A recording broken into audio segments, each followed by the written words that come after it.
So, today's not been great. I'm gonna be completely honest. Just gonna start loading this up while I'm talking. Uh, yeah. So the executioner went to a very dark place, which may have actually been optional now that I think about it. But I want to engage as much of the content that this game has to provide as possible, and since it's there, I might as well. Now, I'll be skipping through this. I won't actually put the gameplay up just yet because I'm just going to talk about what was going on. Essentially, what is happening is that once I get through the whole situation with conflict with the Gamekeeper's daughter and everything like that, I have a bit of free time to roam around. And what I did was I did some odd jobs around town for a bit of extra cash, and then proceeded to go over to the palace to see if there was anything going on over there, because it was a location I could go to. As it so happens, that also happened to be a location where the judge asked me to extract a confession from a 7-year-old girl. Because this game really does not play. It absolutely, positively does not pull any punches, and well, I can definitely appreciate that, and I can respect the devs wanting to not shy away from anything whatsoever. Personally, I think I've got to that position in my life, and the fact that I do look after, like, my friends' kids on occasion, and I personally do want to have kids at some point in my future life, that kind of content really just gut punched me. And the problem was approaching it. I basically thought that I would have to do something, get something out of there, otherwise we were just going to make the situation even worse. However, I had another little jump through of recording, just to figure out precisely what I could do. And I'm happy to say there is something I can do which will hopefully result in something, I'm not going to say good, but less bad, at the very least. So, yeah, for the moment, I'm just going to hop through all of this again.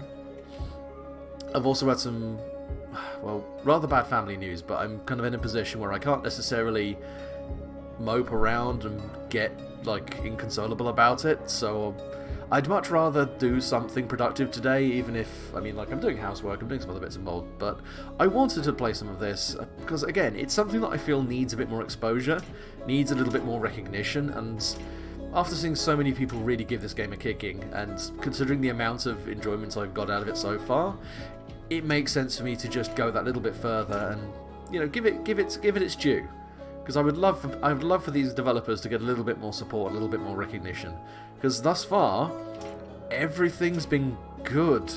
For someone who, like me, is very much used to so-so ports, and I can kind of enjoy janky games provided they are sufficiently ambitious, then none of that is necessarily a drawback, but I can appreciate that a lot of people get into this expecting a much more polished experience and ended up maybe not getting what they wanted for it. But frankly, it's not the end of the world. So, we should be just getting there now. Right, we're at the conflict. I will just open this up again, because this is pretty much going to be where my archived version of the recording is going to come into play. So I'll just make sure the stream has actually detected that. It's popped back around. Yep, cool. So yeah, I forgot to do this as part of the tutorial, and as such that might have caused a flag not to properly trigger, but the basic idea is the conflict system in this is kind of interesting, because it's, when we say conflict, we're talking conflict like certain tabletop role-playing games use, where you have, like Shadows of the Yokai, for example, Mysteries of the Yokai, even, where conflict is not just physical aggression, but general conflict, whether that's used with words, fists, or weapons, and this game goes for something very similar. And as you can see, I have at the moment the options of Persuade, Intimidate, using Force, and using a weapon. In my current state, given that I don't have particularly good humanity, and considering the Executioner's upbringing, I can't actually make use of Persuasion right now. Now, that is something I can get better at later on. The idea is, at the moment, my conscience will detect my level of humanity. The more blue it is, the more empathetic I am. The more full of red it is, the more sociopathic I am. In my earlier playthrough, I'd actually taken a skill in sociopathy, but playing back through on the most current version actually meant I couldn't take that anymore. So, again, I'm trying to keep it as high fidelity as humanly possible, but some stuff has had to change. And yeah, as you can see, I have got stuff like the equipment, which will just confer standard bonuses, so my use weapon gets much higher results because of that, whereas stuff like use, force, and intimidate, much lower margins of success. And bandages, if I were to sustain damage, then I could use that to ameliorate at least a little bit of that. But the rough idea is, I select one of these, I then have a random number rolled. If it is a failure, naturally, it's the bad outcome. A success will be you get what you want, and a triumph will be you get what you want and then a little bit extra. The thing is, once I pick something, I will then have the option to raise the stakes. That is where, if I feel I'm not happy with the result I've got, I can choose to escalate. Now this is the thing, raising the stakes is very interesting because it means you can go further, but you can't dial back. If you choose to lead with force, and you fail, your only real escalation option will be to use a weapon. You can try and intimidate, but your ability to, well, your chances of success will drastically drop as a result. So it's a very interesting system, and I haven't had this succeed yet, mostly because it is a random number generator, and at the moment I only have like a slightly over 25% chance of, well, I mean, success is 20%, and then of that success, 7% chance of triumph. So yeah, it's a very interesting idea, and I'm curious to see precisely how it's going to fire out. But anyway, let's just go on from here. House utensils, old garments, and wisps of grass lie piled behind the porch at the back of the house. Smoke billows and oil-fed fire crackles. A simple clothed pair of silent and focused men is indifferently taking out and dumping unneeded stuff into the fire. The maid rushes to the pile and grabs a bunch of rags from the fire. The elder man with the white head and strong arms, after initially being taken aback by surprise, grabs the maid and shoves her away. He turns to you with a surly look of a guard dog. The younger one comes down from the porch. This kid has a cleaver dangling from his waist belt. The elder one stops him with a harsh shout and mumbles, "What do you need?" So, we're going to go with Intimidate, because these guys are ducal foresters. They are here on behalf of the Duke. So, fucking with them, not a fantastic idea. Hey, we got a success! First time that's actually happened, and you know what? I'll take it. The foresters look at you with visible apprehension. They are ready to pick up a fight, but your menacing look restrains them. If you press harder, they will back off, but you will frighten the maid as well. Here we go. So, as you can see, not only success, but if I'd chosen to escalate, I could actually get more from this. Now, considering I haven't actually succeeded just on base intimidation, I'm actually going to take that. So, at this point, we commit, and the next step will be our outcome. You two take your time, silently scrutinising this man from head to heel until he shrugs his shoulders. The two of them exchange uncertain glances. "I am the new gamekeeper here," he says. "Me and my son have just moved in. We're disposing of old junk. If you have no business with me, go your own way." You turn to the maid. Shall I kill them? Her eyes fill with horror, but it was not for her you were speaking for. Behind you, the foresters hastily walk up the steps and lock themselves inside the cabin. The maid distances herself from you in slow, careful steps, as if afraid that you would spring at her at any moment. Suddenly the fire cracks loudly and she rushes to it with a shudder, almost dancing around the flames, picking up one thing after another. The gamekeeper's daughter looks much like a bird trying to save its broken nest. From a badly burned chest, the maid fishes out an old rag doll. The last ember of her inner fervour goes out inside her, and all that remains is the fire in the backyard of her old home. She watches the flame for quite some time and finally says, "Now I have a new life." She lulls the doll in her arms. "I am not going to cling to the old one. It's time to go," you say, reminding her of the matter at hand. The maid stands up, tears dry on her cheeks as she silently follows you away from the forest cabin. You return to the city.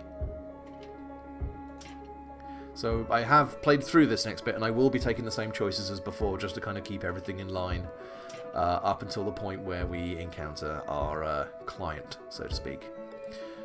Out of the forest, past the suburbs, and through the park gates, you return to the capital.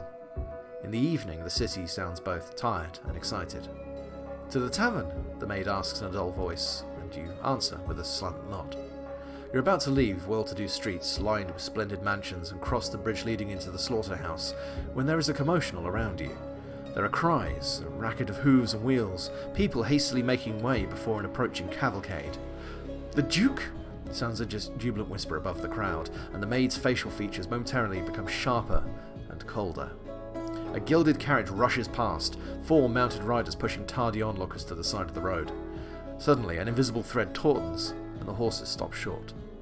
One of the riders bends over to the carriage below, makes a bow, then spurs his horse straight to where you are standing. "Hey! Aren't you the Royal Executioner? Come, the Duke wishes to talk to you." The maid is looking at the carriage, her eyes burning with anger. You approach the carriage. The maid follows after. A youngish, glossy-faced lackey bars your way and addresses you, his voice drawling with contempt. "His Grace is a man of magnanimity and generosity. He eagerly helps the common herd, but that in no way means that the common herd may show disrespect." The young servant makes a grimace of disdain. "You have probably never spoken to someone of blue blood, so mark my words. Hold your eyes down, never look into his eyes, no hand-waving, and keep silence until his Grace prompts you to speak." "Enough! Master Royal Executioner, please come closer." A white-gloved hand makes an impatient gesture, but your attention is focused on the pattern of his words, vibrating in the evening air. Steely notes bespeak high-handedness, deceptive softness, an acute mind disguised by discretion. The voice draws for you a portrait of a man whose face is still concealed in shadow. He is young, handsome, and strong. You walk around the lackey and look into the carriage window. "We have never met before, but my coat of arms has already introduced me. As for you..." He is afraid of you. You can't understand why, but you see how hard he tries to not shrug away. The Duke drones on, but his words flow past your mind. You are suddenly confronted by your recent past. You are standing by the courthouse doors, waiting for your father's sentence to be announced. Smells, feelings, images mingle together. The foul breath of the assistant, the loud voices of a street crier, morning coldness of prison bars and the smile on the king's crimson lips, the judge's handkerchief, madness in the eyes of the crowd, and the smell of death, covering everything. The Duke's patronizing question sticks into you like a fishhook, pulling you out of the depth of your memories. "But I see you are not alone here. Who is this lady?" Now, previously, I went with Nobody Just a Girl, and getting through this does allow me to basically prevent shit going tremendously bad, so I'm going to go with the same thing. "Nobody," you carelessly shrug your shoulders. "Just a girl." You can see yourself... no. You yourself can see how your words tear the fabric of the conversation, but it's too late to mend it. The anger compressed inside the maid's chest bursts out with a cry. "Nobody!" She pushes you aside. You blink, trying to comprehend how this can ever be possible, and finds herself in front of the carriage window. "I am the daughter of a man who served you faithfully and loyally for many years, Your Grace. Yesterday he was executed for something he never did. I am looking for justice." The Duke gives a muffled cough, as if he is drowning in the tide of her grievance. He keeps silence, and you can see how his face has turned white with anger behind the curtain. You look at the maid. Despite all the suffering, the Gamekeeper's daughter has not uttered a single word of offence, has not crossed the line behind which execution for insult of a nobleman will await her. The Duke's retainers rush towards the two of you, drawing their weapons. Now, this would enter conflict. This would very much sell her down the river. This is unpleasant, but it keeps her safe. You quickly catch the maid's wrist and press your fingers into her palm as your father taught you. She emits a painful groan and sinks to her knees in the mud. You don't let her free her hand from your grasp, however hard she tries. "I don't like this talk." You hear a rustle of brocade as the man in the carriage shrugs his shoulders. "My gamekeeper turned out a criminal, a poacher. He was hanged by the law. This is justice." You feel the Duke's irritation that he keeps from seething over. He would put anyone to death for some much lesser impudence, but he restrains himself because of you. The maid gives a start, as if she had just been slapped in the face. "Me? Why?" "My mansion has a library. I have made its main hall open for the common folk. Come there. I would be glad to discuss a few current issues of ours with the Royal Executioner. I hope you will accept my invitation." The Duke subtly emphasized the last word, as if trying to show you that you are free to do as you please. These words smell of neither hope nor doubt. This man is too used to ordering around. His speech may be coated in silk, but there's sharp steel underneath. You nod. The Duke's retainers are all around you, weapons drawn. Onlookers gawk at the scene from the roadsides, and nobody expects anything of you but consent. The Duke smiles graciously. His servants press you away from the carriage and hop onto the perch. The driver is about to start when a white-gloved hand appears in the window. "Maiden, your father had served me for many a year. Consider this his pension allowance. Use it wisely, or just, if you wish." The Duke throws the maid a hefty purse. She makes no attempt whatsoever to catch it, and the purse, clinking, drops into the mud. "You're lucky." The maid looks at you and then at the purse lying on the ground, seemingly not making much difference between it and the surrounding dirt. She shakes her head and whispers, "He's trying to buy me off, to cauterize his conscience. May he continue to suffer. I am not going to take his money." Her voice is firm, though you can see suffering in her eyes. You know how great is her need for money, yet she doesn't give the purse a second glance. Now, if I wanted to, I could actually take this, or I could just allow her to leave it there. I could force her to take it, but frankly, I'm willing to respect a decision here. This guy is a cunt. Alright, let's go. Would you have accepted money from someone who had destroyed your father? Maybe, but had you been desperate enough. But this girl's determination shines like a bright star. Without looking back, the two of you make your way towards the Plague Lake. A mob gathers behind you. You sense first an intimidatory grumbling, but still rather quiet. Then someone screech. A fight erupts amongst the crowd. From your childhood, you needed less sleep than father. You used to spend nights at work fulfilling his tasks. Today, you have nobody to tell you what to occupy hands and mind. You'll have to choose yourself. So, these don't cost me anything, so I'm going to do some chores very quickly. One of which is going to be buying myself a clock, which will give me more time units. So I'm going to very quickly buy the wall clock, which is only 90.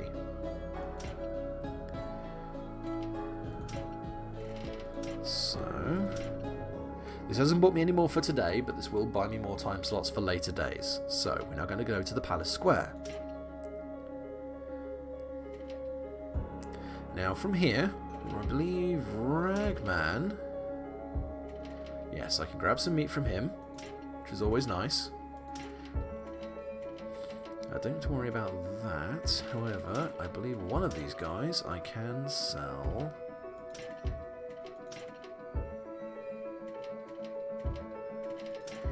No, I don't believe so. I was pretty certain there was a way for me to buy or sell the rope, but perhaps that's no longer possible.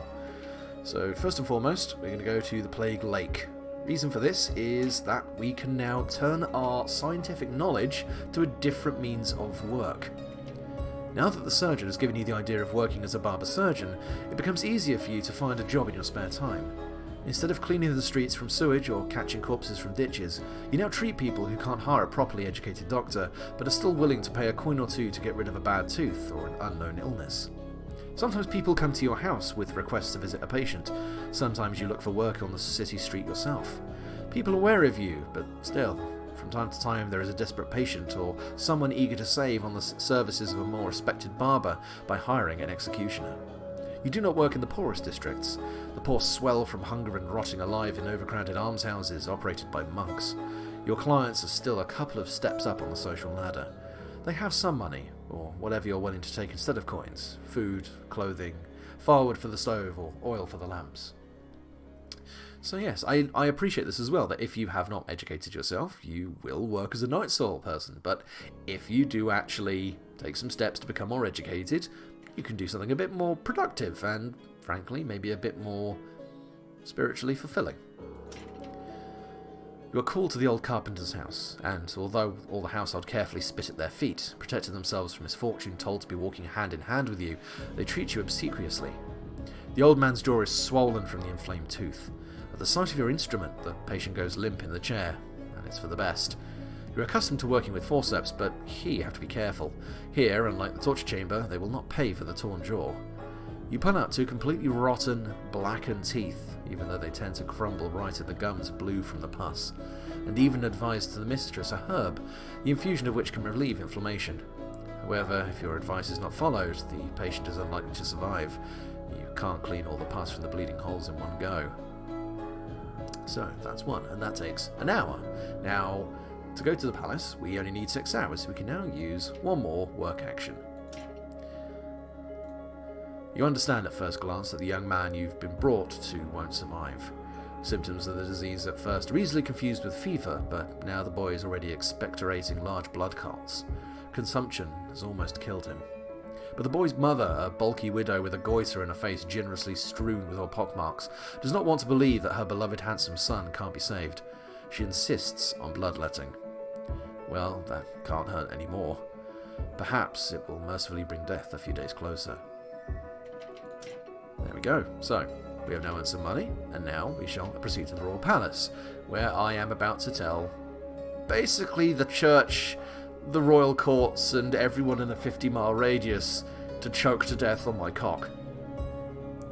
The note from the judge referred to an urgent matter. There are no plaintiffs or defendants in front of the office. Lackey with a nod reports that the judge has been waiting for you a long time. You are handed a note from the judge of by the captain of the palace watch as soon as you come to the dungeons. Tired and hungry, he nods to you wordlessly and resumes his talk with the prison warden.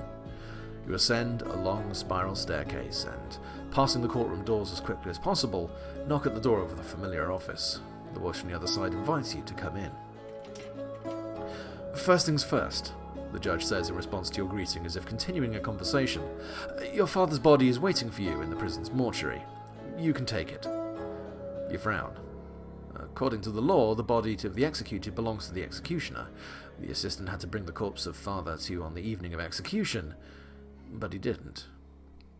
As I hope you understand, the traitor's body is a special case. I had to exert my influence at court to return the deceased to the heir for proper burial. Of course you know better, young man, how to handle the ashes of your parents. The judge smiles slyly. You don't understand the expression on his face, and the movements of his hands give out anxiety and joy at the same time. Your father and I worked well together. I'll be glad if I can get along with you. And we got some cash. Yet the judge proceeds, his round face reflecting nothing but boredom. Now on to matters of importance. A special prisoner will be delivered to you today. It's a young maiden who has brutally killed her parents. Shall I cut off her head? You ask gloomily. The wench must come from a very noble family if she has ended at the royal prison. Highborns are never hanged, nor are their heads chopped with an axe. You keep an ancient sword for executions of condemned aristocracy. Hardly, discourages you the judge. As I have already mentioned, this is a special case. The prison chaplain will be present at the interrogation. He must hear her confession with his own ears. You wait for some explanations, and the judge lets out a sigh. Of course, it is not just plain murder that she must confess to. After all, she has been found with a knife near her mother's body. But dealings with the devil, the church will be able to burn the witch. Why? Your question is opaque, but the judge understands that bothers you. Burning at stake is a punishment for those condemned both by the law and the church. Because, my friend, the perpetrator is 7 years old.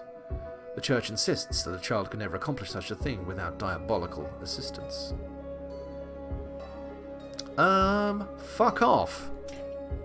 The judge's plump cheeks jerk in anger. But you will. It's your job. Let me assure you, the king's benevolence is hard to earn and easy to lose. You had a good start. Please stick to common sense and watch your head, especially now when it takes so little to kindle another fire nearby for the witch's accomplices. This is a serious case, young man. Don't disappoint us now. You look at the judge. So many words, but no usual equivoques and nonsense. As if it is his own head that he's worried about, not yours. Anyway, he continues coolly, you may always entrust your assistant with the dirty work. Just tell him not to be overzealous during the interrogation, and you will only have to burn the witch at stake in the square. I see. May I go? You utter at last. Go! The judge turns to the window. And keep in mind, no excessive cruelty in His Holiness's presence. Common methods will be enough for this girl. Have a nice day. And I am not even going to remind of the lesson His Majesty has taught you. You walk out and a heavy sigh follows you through the heavy wooden door. His words are self-contradictory, but something unexpected is hiding within. He is anxious about your choice.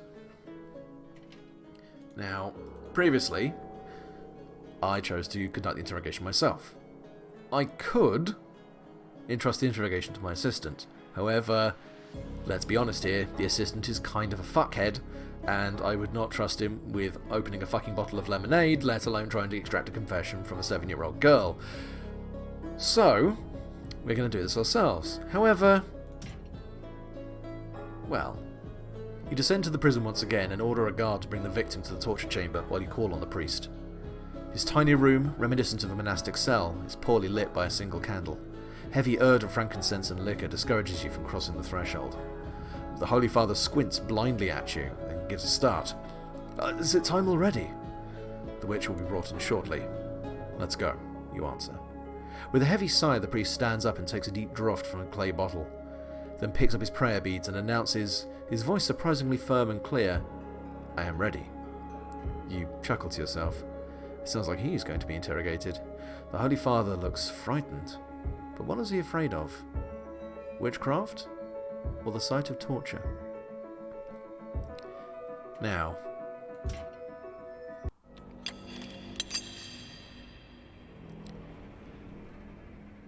when I first did this, I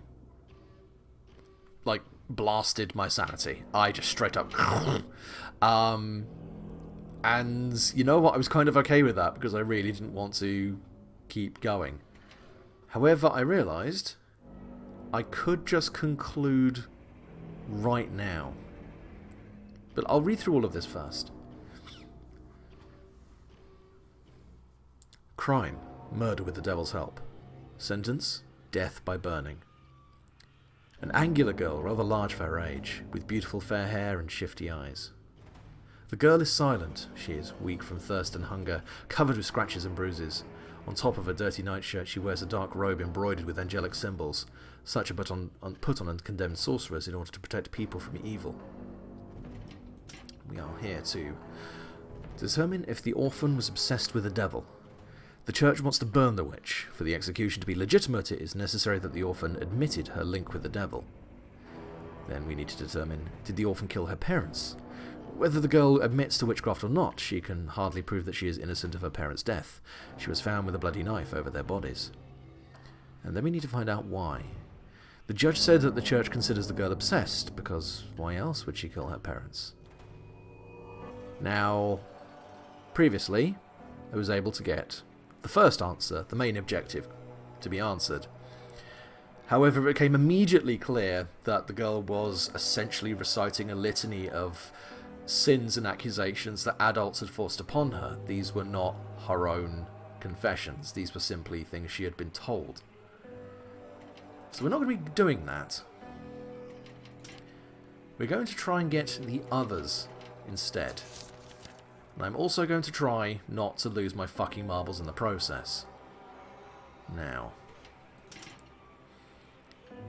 I believe we might be able to tick her down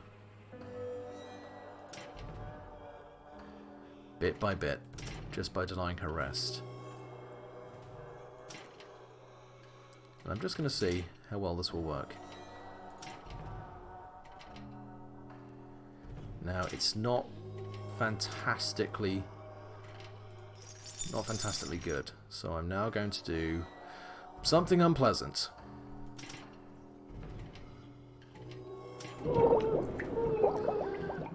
And then we are going to deny her rest, which will allow me to recuperate. And as you can see, her body, she recovers surprisingly well. Answer me.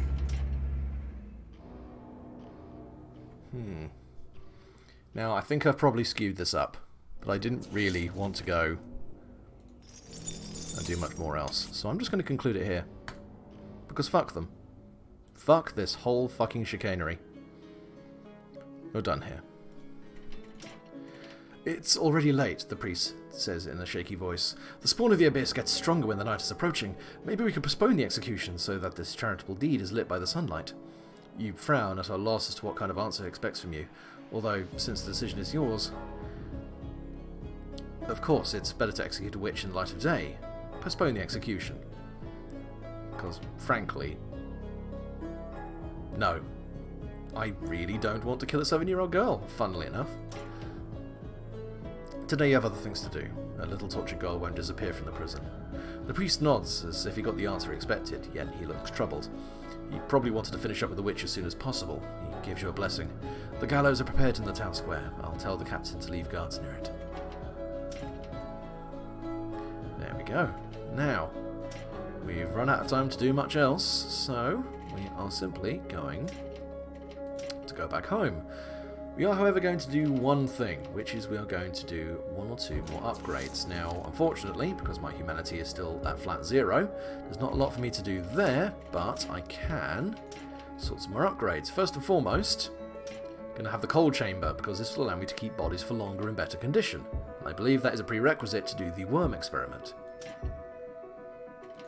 That's fine. And then we do have things like, say, storage. There is a pair of unused rooms with boarded doors in the house. The one beyond the kitchen have been locked long before your birth. You are amassing more belongings by the day and you need a room to store them. You break the door, cover your face with your sleeve to keep the thick curtain of risen dust away and step in. It looks like it was a woman's room. And judging by the dust, it was your grandmother's, my mother's. There is the angel figurine hanging over the bed. It's made of white soft stone, which could be bought in every temple. There is a vase surrounded by the dried myrtle dust, standing on the needlecraft table. In the bedside chest you find children's shirts and sheets covered in angels and holy symbols, but there are raging black holes in place of angels' eyes, and traditional prayers are crudely embroidered upon with the funeral service words in red thread.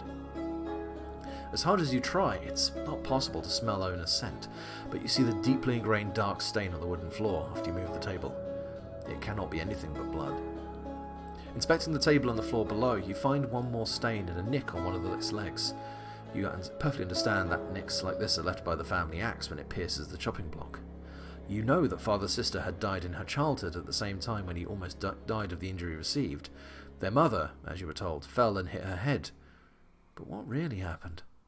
Father, as it seems, hated this place and also feared it, otherwise he would have thrown out all the things which reminded him of mother. Should you leave the shard of family history untouched and just clean the dust, keeping everything as it were? Maybe you'll know what transpired here someday. Or will it be better to throw everything out and fill the vacant place with shelves? Now, we don't have enough money yet, but that is a mystery that we will definitely be trying to solve at some point. However, we will also sort out the cooking pot, as I believe that does help me recover more stamina and more sanity. So let's sort that out. Mended and shiny clean pot reminds you about the family every evening. There we go.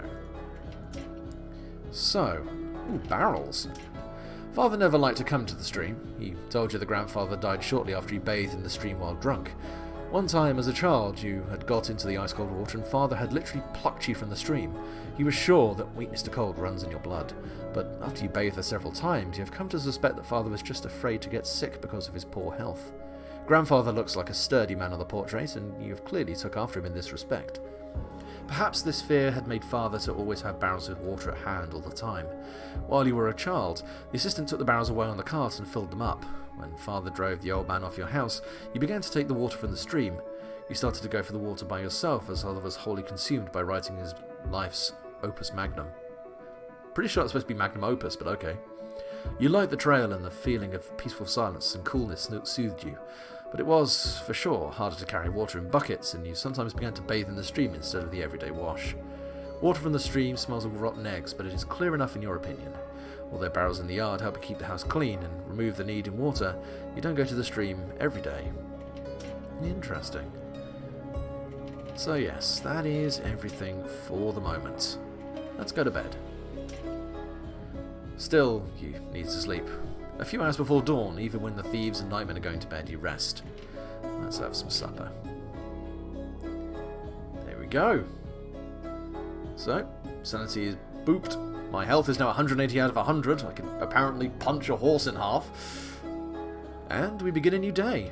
Now, interestingly, I had a nightmare before. I think that might be when I clear up certain locations and change certain things, I unlock these nightmares, which I can then use to unlock further mysteries, which is interesting. So let's start a new day. Oh no, okay, it happens after. Oh, no, hang on a second, no, this is different, right. In spite of a terrible night full of nightmares, the morning brings you cheerfulness, and the day is supposed to be filled with meetings and news. While washing your face near a keg in the garden, you are thinking about how to find a pub next to the Plague Lake.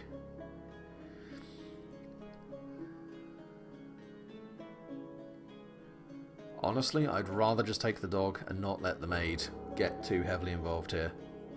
Come on, Papa, let's go. As usual on his free days, the assistant comes with the dawn. He sweeps the yard, cleans the stable, and feeds the horse. He has his reasons. You don't ride every day, and he lends it in exchange for his service. The assistant circles a place, where next to the entrance to the outbuilding, the dog is tied to a ring in the wall. It doesn't roar or bark, but doesn't take his pale eyes from the assistant either. You decide not to wait for the maid.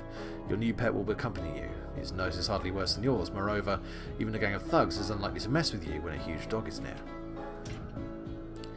Right, let's head to the Plague Lake.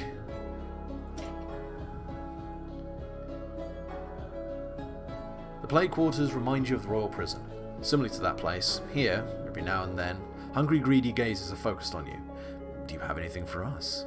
Similarly to that place, people shudder with fear at the sight of your axe hanging behind in a tight leather loop.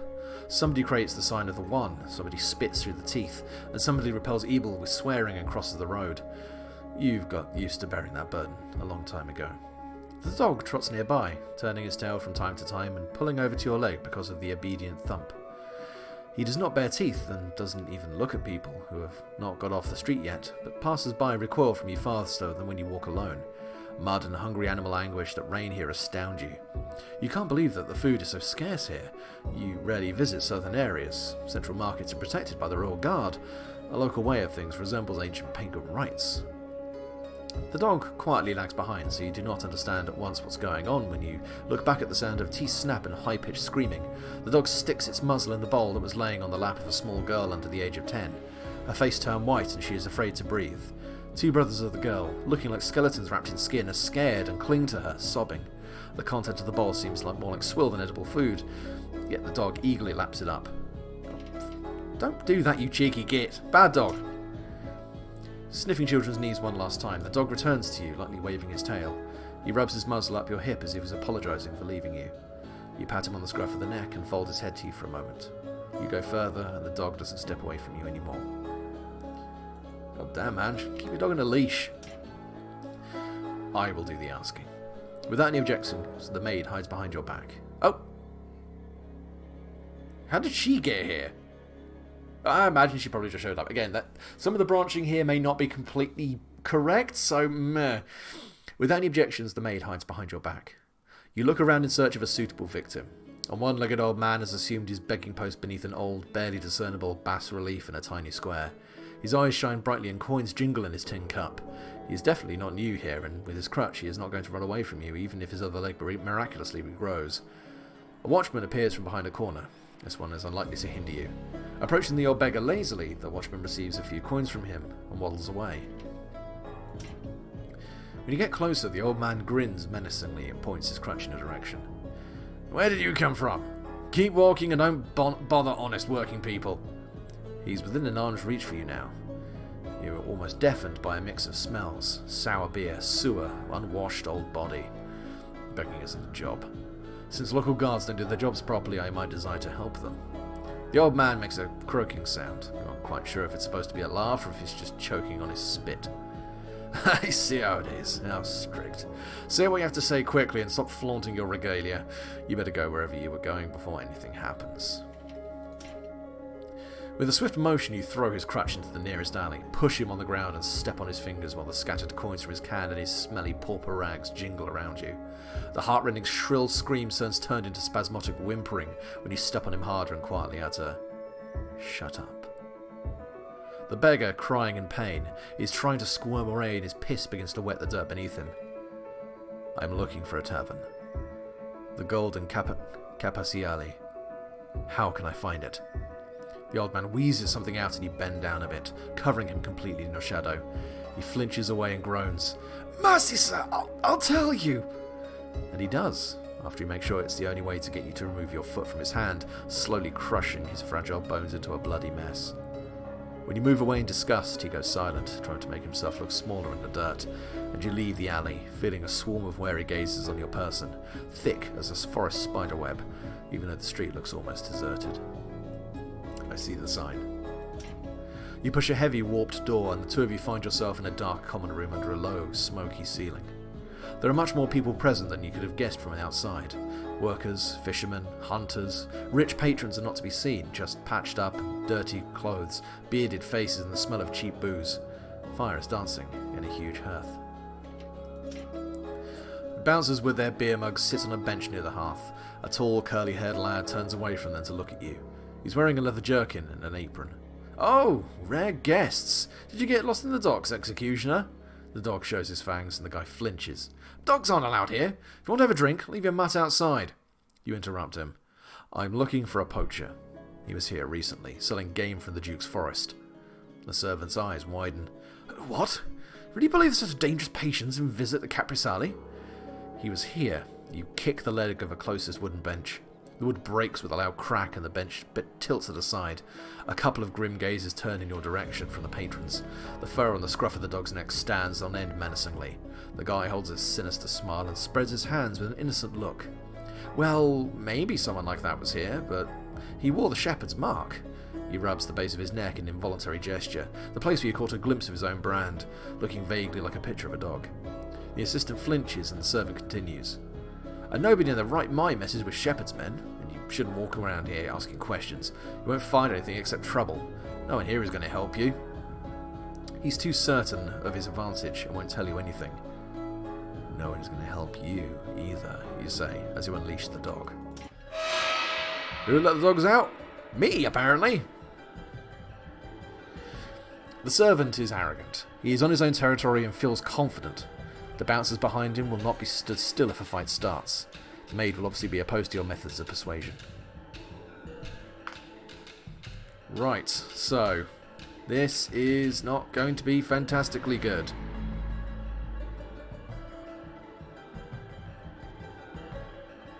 So I'm going to lead with force. Well, at the cost of a few cuts and bruises, you will overcome the bouncers and the tavern keeper will inflict your claws on the servant, but your fury will burn this lead and you will fail to get any answers. Now, do we want to push further? Let's try.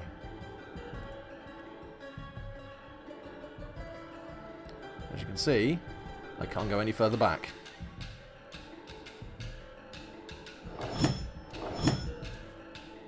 Fuck. With your axe out, you deal with the bouncers, but the tavern keeper will join the ruckus, and in the meanwhile you'll be seriously wounded and get out of control. All residents of the tavern will be slain, including the waiter and the gamekeeper's daughter. Upon seeing the massacre, will inevitably remember that it was you who was tortured and executed her father. Unfortunately, I can't get out of this. I have been, frankly, fucked.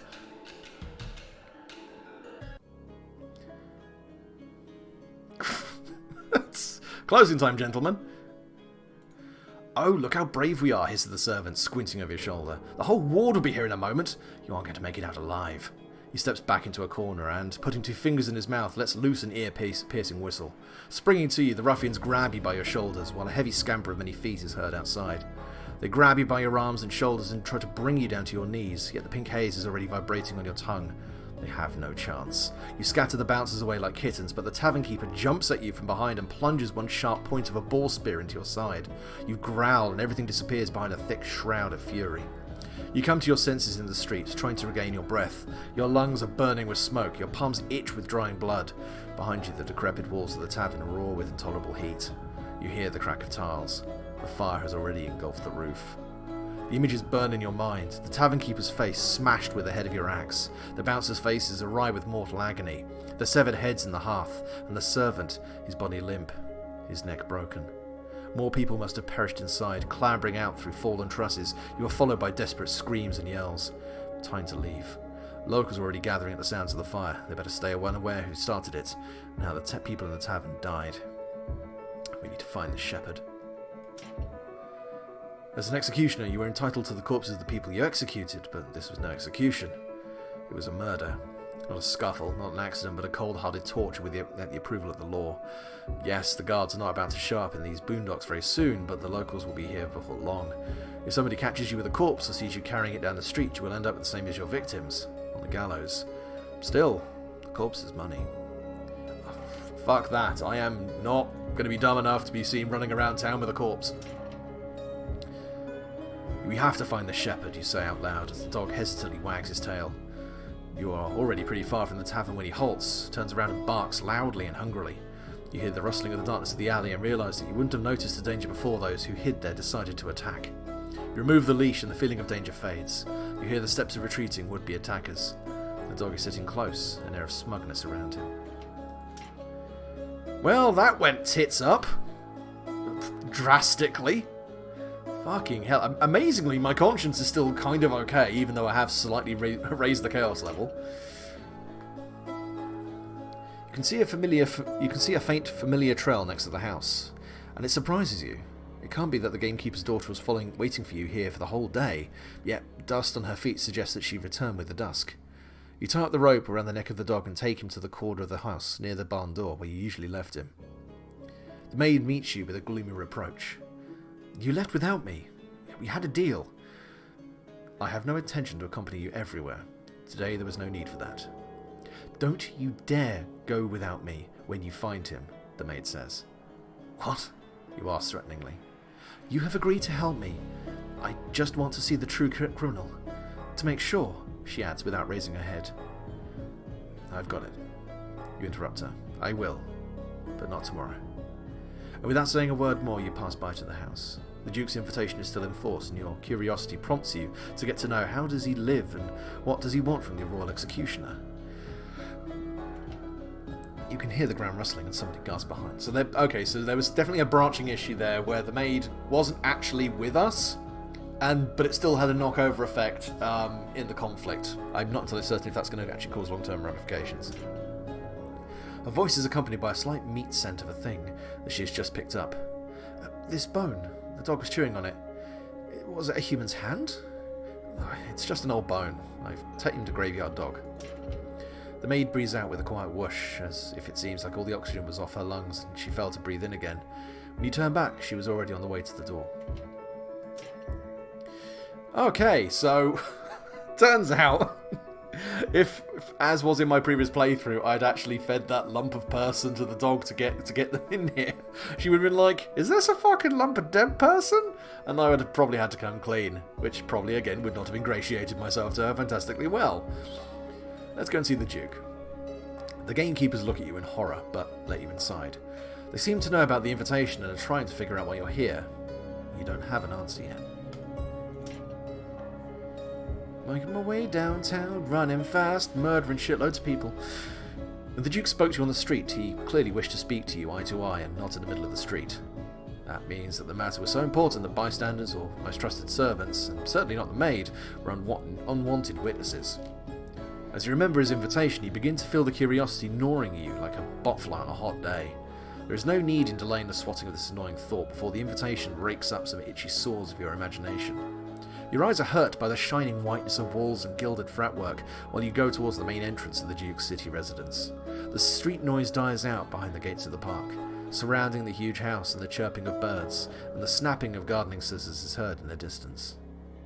It's strange, but there are dozens of poorly dressed people hurrying in the same direction as you. The shadow from the alley floods the whole wide plaza, covered in bright strokes of flower beds, leaving you alone. There are a lot of people here. Marble, semicircular steps are rising to the open doors with stained glass ornamentation. There's another guard standing still near them. But people pass him in haste and swarm towards the building's corner. You listen to hear the hearty note of fancy bread and chowder. Looks like the food is dispensed from the kitchen door around the corner. It's remarkable that not even half of the city is here. The capital's inhabitants, especially those who got here recently and those who tried to make their living without a roof over their head and who have no hopes for the future, would have started a fight over a loaf of bread already. It looks like the Duke's new undertaking will bring him much more of the common folk love than the decision to open his library for all of the citizenry. But you can't even begin to imagine how he will manage the flow of hungering paupers. There's certainly no crowd inside the library, unless some poor men came to gaze upon rich furnishings and in search of an opportunity to steal some valuable goods. As your father used to say, there is not much literate people even among the merchant class, and such people are even scarcer among workmen and craftsmen. You get distracted from these thoughts when familiar, rusty red note glimpses at the corner of your vision. A strong and grim man, covered in beard right to his eyes, smelling of tar and hemp, towers above the crowd. He's not moving along with the line. He stands near the wall and gazes over the heads like an impassive sheepdog. There's some black brand at the back of his neck. People push toward the kitchen porch. Your sensitive nose gets a rich stripe of tasty smell, like fish pies. Let's go into the library. I feel like the food is a distraction. The insides of the Duke's city residence can shock even the ones who are unaccustomed to the grandiose interiors of the castle.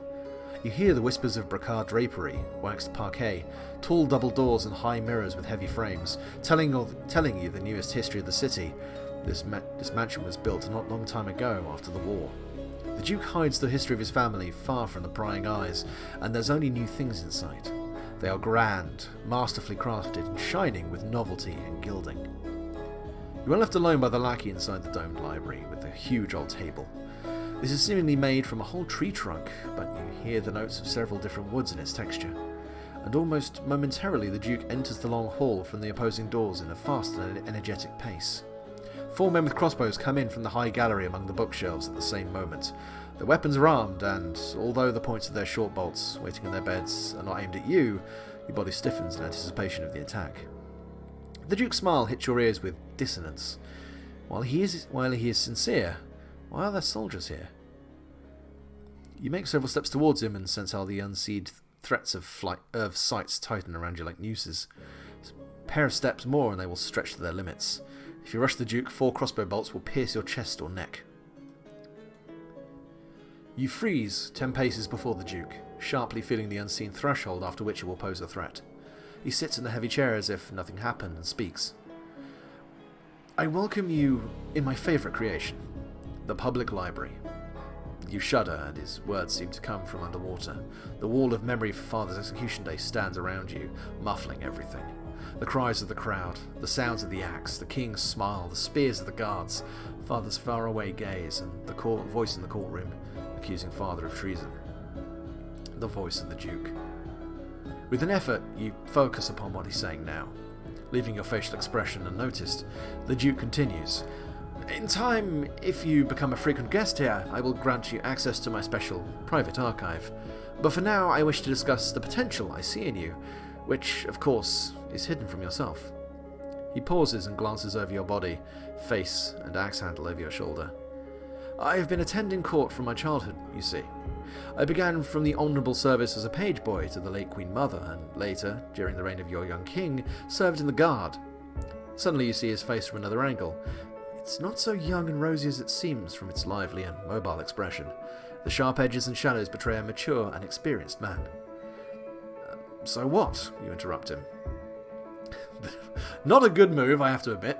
The Duke's face becomes stern. You don't understand what I mean, naturally. You see, unlike you, I am as good at court as a fish in water. I've observed your father for a long time. I'm troubled for your bright career, beginning not to be clouded by unneeded actions or rash decisions. In other words, I need you.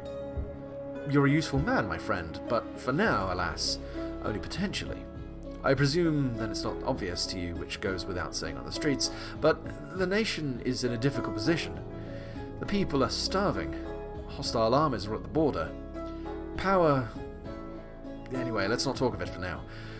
It's excusable for you to not know the nuances. He leans forward, interlacing his fingers on the knee. You're surprised that the smooth and bright tone of his words never wavers. He speaks beautifully and sincere. Something has to be changed. Now, when the nation is not in ruins, and one man's actions are not enough, as the change will affect many aspects of the nation's life, your help is crucial, but... He narrows his eyes mindfully. Perhaps there's something you wish to ask.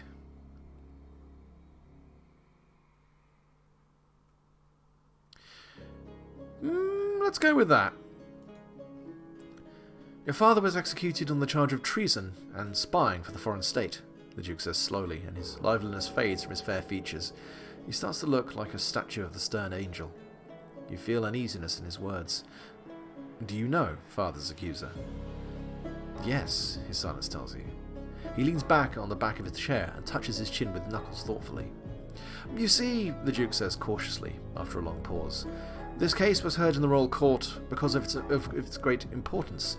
I regarded it as one concerning the change I spoke before. He knows and fears your reaction on his answer. If you leave, the plan of great importance to him will be destroyed.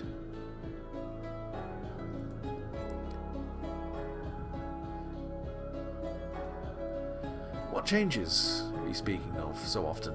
You get tired of waiting. Your strong voice reflects from the dome sharply and even angrily. The Duke motions his palm lightly, and you can feel instantly that the crossbows trained on your back after your outburst are averted. He smiles to you with only a corner of his mouth, somewhat sadly. I will tell. You see, the changes in society are a global process and concern many sides and aspects of society, but even the most significant changes go unseen when there is no qualitative change to the new way. He tarries, looking in the window longer than you are able to tolerate, and pulls himself together when you shift from one foot to another impatiently. However, I see that you're not accustomed to discussing the social matters. You perform one very specific function, don't you? What changes are you speaking of? The Duke takes a small but very deep breath before he continues. I am going to change the government structure itself. Everything, as it is now, is dictated by the century traditions, and they are wrong to the core. The nation must not be governed, The nation must be governed not by the heirs of the rotten blood, as it is now, but by the people who were prepared for it with intention. He speaks not about the prince, but about the current king and his curse, of which there are whispers among the people. I serve the king. Has he really started the conversation of treason? He asks sharply, doesn't the world where one man, whether he is good or cruel, just or weak, decide the fates of thousands, seem strange to you? Kings like to speak of themselves as fathers of the people, but every parent must expect that his child will grow and start to live by his own mind. Listening to the advice, maybe, but not obeying entirely. Take yourself. His voice becomes cautious, even subtle. Do you live by your own mind? Yes, you say, unwilling to continue on this topic, and the Duke nods contentedly. I'm not alone in such a thought, otherwise I wouldn't even try. But I have seen how our nation tries to shake off the shackles of poverty and ignorance for years, and how it is thwarted by those who don't wish to share their power. There are mature and clever people around me, not some children or docile cattle. I'm going to let them decide for themselves. He becomes silent. When you open your mouth to answer, he raises his finger, motioning you to be silent. Don't tell me anything. Listen. I will do the same as what I do for all my comrades. I will give you a book to read, and then you will return, and we will talk more. He beckons a young lackey with a snap of his fingers and nods at him, the heavy tome with gilded covers and the smell of dust lying on the table near him. The lackey brings the book to you with a bow and offers it with outstretched, quivering hands. Read it, and come back, the Duke orders. I wonder how it will change your opinion on the world around you. I mean, fuck yeah, fresh books. Communism, well, more democracy, but yeah. Politics -1, wow, fuck you. The Duke is surely not a golden hero, the poor consider him to be, but his sincerity, which he showed to you, demands sincerity in return. As a servant of the king, you've known only one truth so far. It's time to listen to the opposite side. After eating your dinner and lighting a large candle, you take the Duke's present. The leather binding glimmers with silver embossing. This is a forbidden book. Your father told you about it, and about the sad fate of its publisher, who was executed by your grandfather. The Duke firmly wishes to draw you into his game. Well, maybe he really is well-meaning. It's too early to tell. The book keeps you busy almost until sunrise. Its author named it after the ancient man-eating monster, and by this monster he meant the state. The book begins from a historical essay on the fact that the state is formed upon the basis of social contract. Every citizen saw the benefit of keeping together, but then it forfeited the needs of the people and started to oppress them. The book states the monarchy is the perfect form of government, but you can see that the described state differs from yours greatly. Good and evil are defined by the state, and other people are to keep to this criteria, as the state activities must be directed towards the well-being of its people. The state must take care of the people's interests and happiness. You continue to think about things you read in the morning. The Duke proposes to take his side, and the side looks attractive, but your curiosity pushes you a step closer towards the next conversation with the Duke. The question you have on your mind is, why this book? It doesn't speak ill of the monarchy as such. It speaks ill of the current regime. Why did the Duke think that you will understand him? Interesting. So yeah. Ooh! Fantastic! I can actually take some experience while I'm here. I can't do it just yet. But let's see. Sensitivity and confidence. Which I believe are things I will very much want, because that will make conflicts a bit easier to resolve without kicking the shit out of people.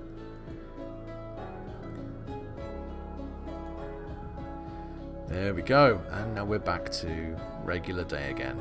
So what I'm going to do is I'm going to buy myself some experience. And as you can see, I've got an extra hour to myself. So what we're going to do, I'm going to buy confidence. Buy confidence and sensitivity. Self-improvement books. That's how it works, right? So, yes. That should help me with that. Humanistic library. Cool. So now... Unfortunately, some of these may still have mild issues with them. Anyway. So, we have still actually not closed either of these cases, which is kind of impressive. I thought I would have hoped to have done a little bit of that. Let's just see if I... No, there's nothing else new on the glossary. Right, so... We've learned some new skills. We've only got 55 gold, so what we really want to do is go to the map. Now, what have we got to do here? So we could go to Plague Lake. That's in Russian. That shouldn't be in Russian. The family crypt of the executioner gently winks at you with bright roof tiles, waiting for a new occupant. 4, 5, 6, 7... And then I can go to Plague Lake as well. Yeah, let's... Okay, so we're going to double down a little bit, and we're going to go back to the slaughterhouse, but we're going to swing by... Okay, let's go to Plague Lake first, so that will bring me down to 8. And now we will just do one quick hour of work. The young apprentice of a carpenter lost 3 fingers on his right hand, helping his master with a large order. Younger mates of the victim catch you on the street, all stained with blood and with terrified faces, and almost drag you into the yard where the whole workshop is already gathered around the wounded man. You bark to give you space and get to work.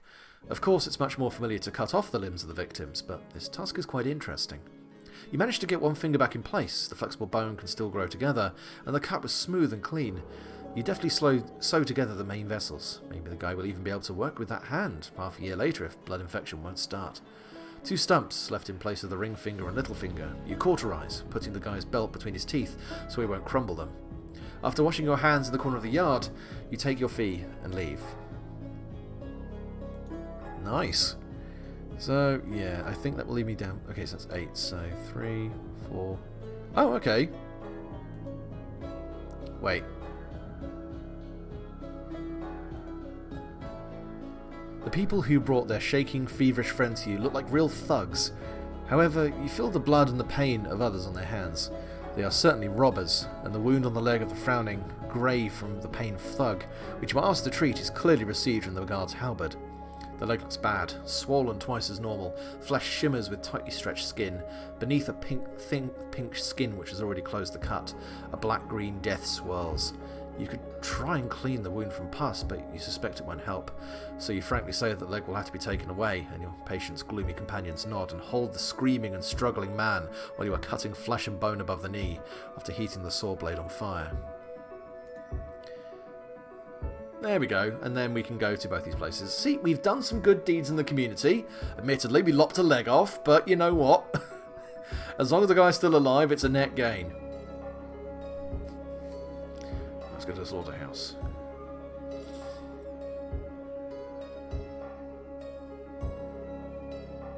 Clatter of hooves heralds the arrival of your assistant.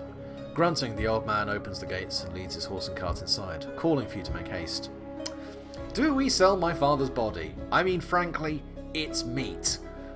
So, boop. The shroud slides off as you load the body onto the cart, and the assistant brightens upon recognising his former master. So tame now, aren't you? Unaware that you are watching him, he rungs his finger across the stump of the neck, but then adjusts the shroud with reverence, almost with awe. Been wiping blood and shit after him for so many years, waiting to take this devil's place, all in vain. Yet how his sonny has chopped off his head. You don't see such work every day. You exhale through gritted teeth. The assistant turns to you and goes pale. Shut the fuck up. Shut your mouth. Each word sounds like a punch. The old man shrinks, covering his head with his arms. You raise your hand to whack him one, and he starts to whimper. Oh, please don't, Master, please don't. I haven't slept for 2 days and haven't had a morsel in a long time. My tongue falters. I didn't mean no ill, Master. Please forgive the old man. I'm all for you. Look, I came in the middle of the night and I don't say a word. Motherfucker, I pay you and feed you well. The assistant swears gloomily and quietly. He does not like the slaughterhouse or its owner. Sometimes you can understand his feelings. The city is quiet, and you pass the bridge through the echo of the horseshoes along the cobbled road to the slaughter. Vienne quickly carries its dark waters. You and your assistant lead the tired horse into the wide courtyard of the slaughterhouse. Even in this dead hour of the night, the place is buzzing with activity. Silhouettes of brawny butchers move between shadows cast by torchlight. Angry cries of goadsmen mingle with moans of cattle.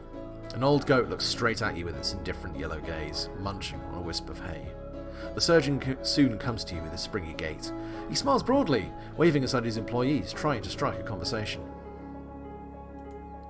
The surgeon leads you through the narrow long corridor to the familiar room. Immediately a second door, leading from the halls, opens with a clang, and the smell of crimson blue offal and bull blood fills the room as the butchers go inside and line up around the table with the corpse. Here you go, Dad. The surgeon comes closer and helps you unwrap the body. The dead man's cut-off head rolls over to the side. The surgeon is startled to see the waxen complexion. For a while, looks at you in surprise. Well, he too was executed after all, he murmurs. The butchers behind you shift from foot to foot, mumbling some monotonous prayer. The pause lingers on. You frown, about to ask what's the problem, when the surgeon starts to explain. What's this? I will stay, you decide, and there's a faint mumble of voices behind your back. The surgeon asks to bring in more light and dissects the body. One by one he takes out internal organs, putting them into clean glass bowls for weighing. Simultaneously he describes at length the functions of the heart, the lungs, the gullet, the stomach, the liver and the intestines. You listen with profound interest to his explanations of the ways in which each of the demonstrated organs can be affected. There are worms feasting on brown greyish tissue. Most of them are under the skin, but you discern several pale flecks very close to the bone as well. Not at all troubled by your intrusion, they continue to feed without haste. The surgeon doesn't pay attention to the condition of the corpse anymore. At least, at length and with great inspiration, he describes the mechanism of the human body. A couple of times you lose track of his discourse, but mentions of the means to mitigate pain reach you through the haze. They seem to trigger an avalanche within your head. You are bursting with new ideas and your fingertips itch, demanding for the most promising ones to be written down immediately. I've been fucking inspired. Father's corpse, sold it for money. Yeah. The surgeon nods and hands you the pouch from the pocket of his reach frock coat, covered with a leather apron. Thank you. I really hope to see you again soon, and it's not only because of your commodity. Think about becoming a permanent attendee of our gatherings. Oh, I will. Right, so I can't go to the old cemetery. I could go to the prison if I wanted, but I'm going to go to the new cemetery because I haven't been there before.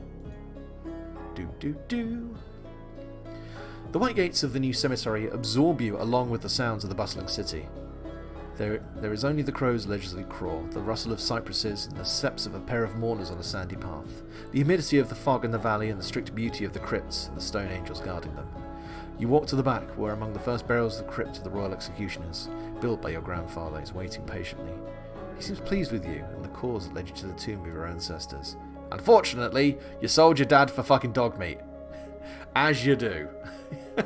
Oh, it didn't actually dock me that specifically because I didn't have anything to bring. That's cool. Well, since I can, let's go to the royal prison and see what's going on. Inside, the prison 2 guards are whispering among themselves about the curses that witches can cast before they die. When you arrive, they fall silent, almost in relief. You reach the cell where the girl is locked. A hunched white figure stands out in the corner, in a urine and wet-soaked shirt, which the orphan was brought for interrogation. She doesn't look dangerous.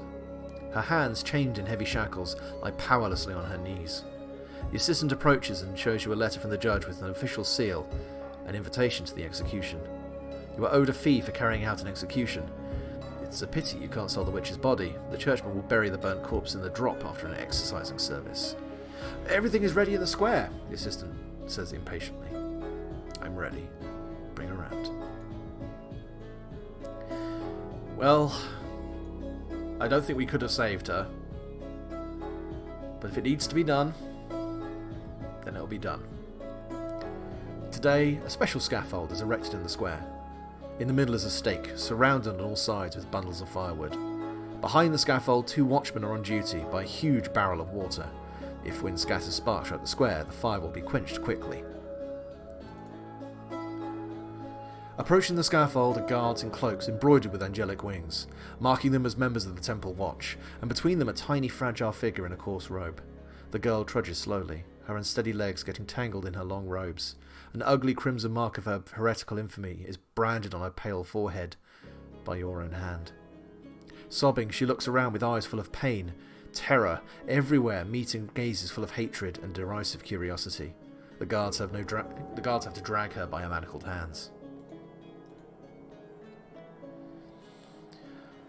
You have prepared for his execution, following strictly the guidelines your father left in his diary. As you well know, even death at stake can be made mercifully quick. Relatively, at least. You only need to bring wet firewood and the victim will be suffocated by smoke before fire will touch her skin. The question is what kind of wood you have prepared for the underage murderess.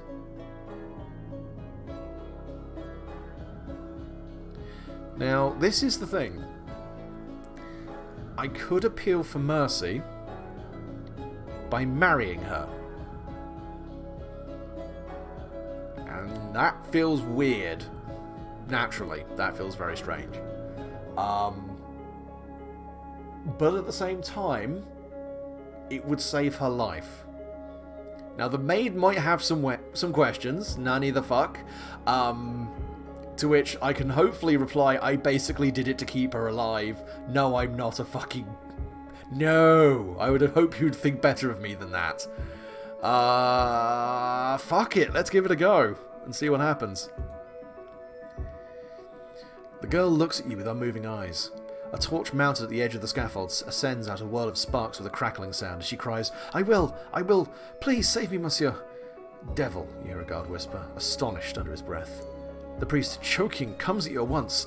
This is inconceivable! You keep using that word. I do not think it means what you think it means. My son, she's not a woman, she's a witch! One should not help her! She shudders and looks around when a hazy voice rises above the uproar of the crowd. The royal executioner has his right. This is the royal judge speaking. The law does not draw a line between different kinds of crimes here. Any condemned female may save her life through joining the bloodline of executioners.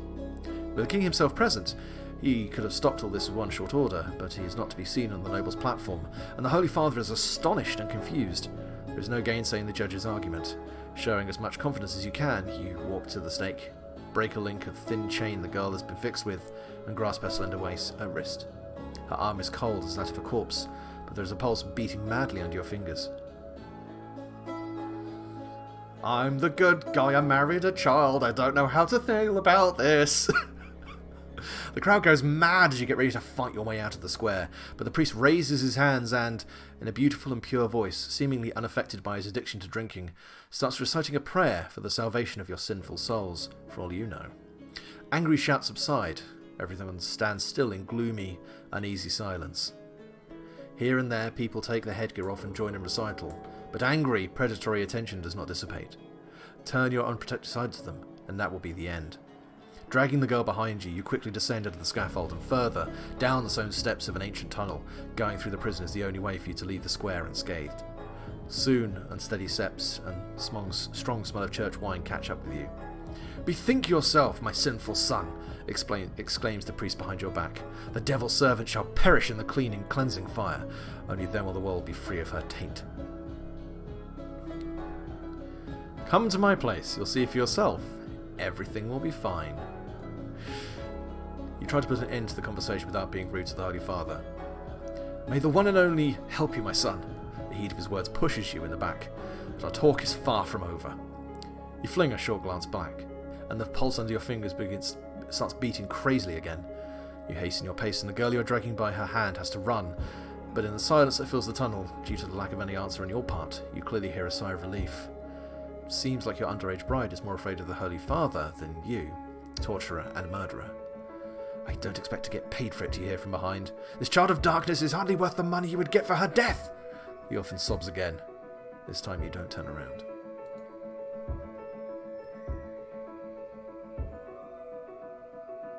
That genuinely makes me feel surprisingly very happy.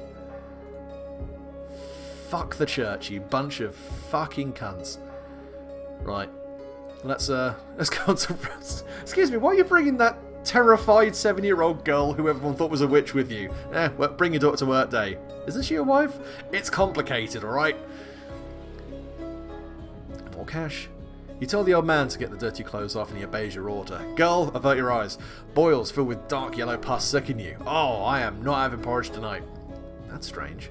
While the patient awkwardly lies on his belly, you lay out the instruments and pour some warm water into the wash bowl.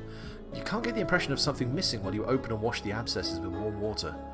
Upon finishing your work, you reach out to untie the man from a bench with a customary gesture, but your hand freezes as the man gets up by himself. He came to you by his own volition, went under the knife and exposed his back. A client, not a victim. This bothers you till the evening. Right, well, I'm going to nip over here. Gonna grab myself some meat. Get myself some flesh, motherfucker! Ah, Ragman smiles to you from the doorway broadly and tenderly. He does not stand for a long time. "And what, Master Executioner, did not lie strings with a hand, man? You would profit me too. You just do not think I'm not for profit." What is surprising, he does not lie. "What for? You are interested. People can see that you come to me often, Master Executioner, so they ask. And what kind of merchant am I if I can't give the customers what they ask about? So what do you think about the string? I will not cheat." "Not now, not with this trade, but Ragman is already ready to get his own good from you. So I can sell the rope." Bit of that's not too bad. The smithy features the hole between... Oh, no, we already got that. Cool, so we made a little bit of extra cash. Now, let's have a look here. I could actually buy some new clothes, but I feel like that might be looking a bit weird. Although that might help me in terms of talking to people. Yeah, fuck it. The smithy... Oh yeah, fair enough. And then we've got stuff like Nell the Blacksmith, who I think I can... Right, so we've got Cleaver there. So that would be something for me to defend myself if I get attacked at home, which honestly might happen, so you know what? That's probably not a terrible idea. So I look at my inventory now. Max health plus 10, stamina recovery plus 10. Oh, nice! That actually counts as armor. Fantastic.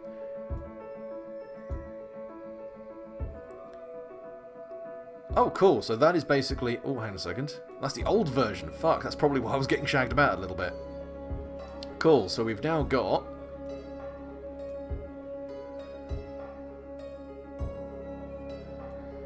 Cool, okay. So now I actually have a slightly better chance of having Triumph as well when I use weapon, which is interesting. Right, let's go. Talk about life. Anything I can say there? Nah, that's fine. Cool. Let's go to the map.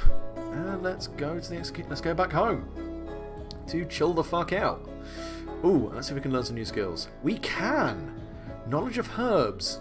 You learned how to make fatigue-relieving healing tinctures and learned how to boil rags and in what's best to soak them in before bandaging wounds.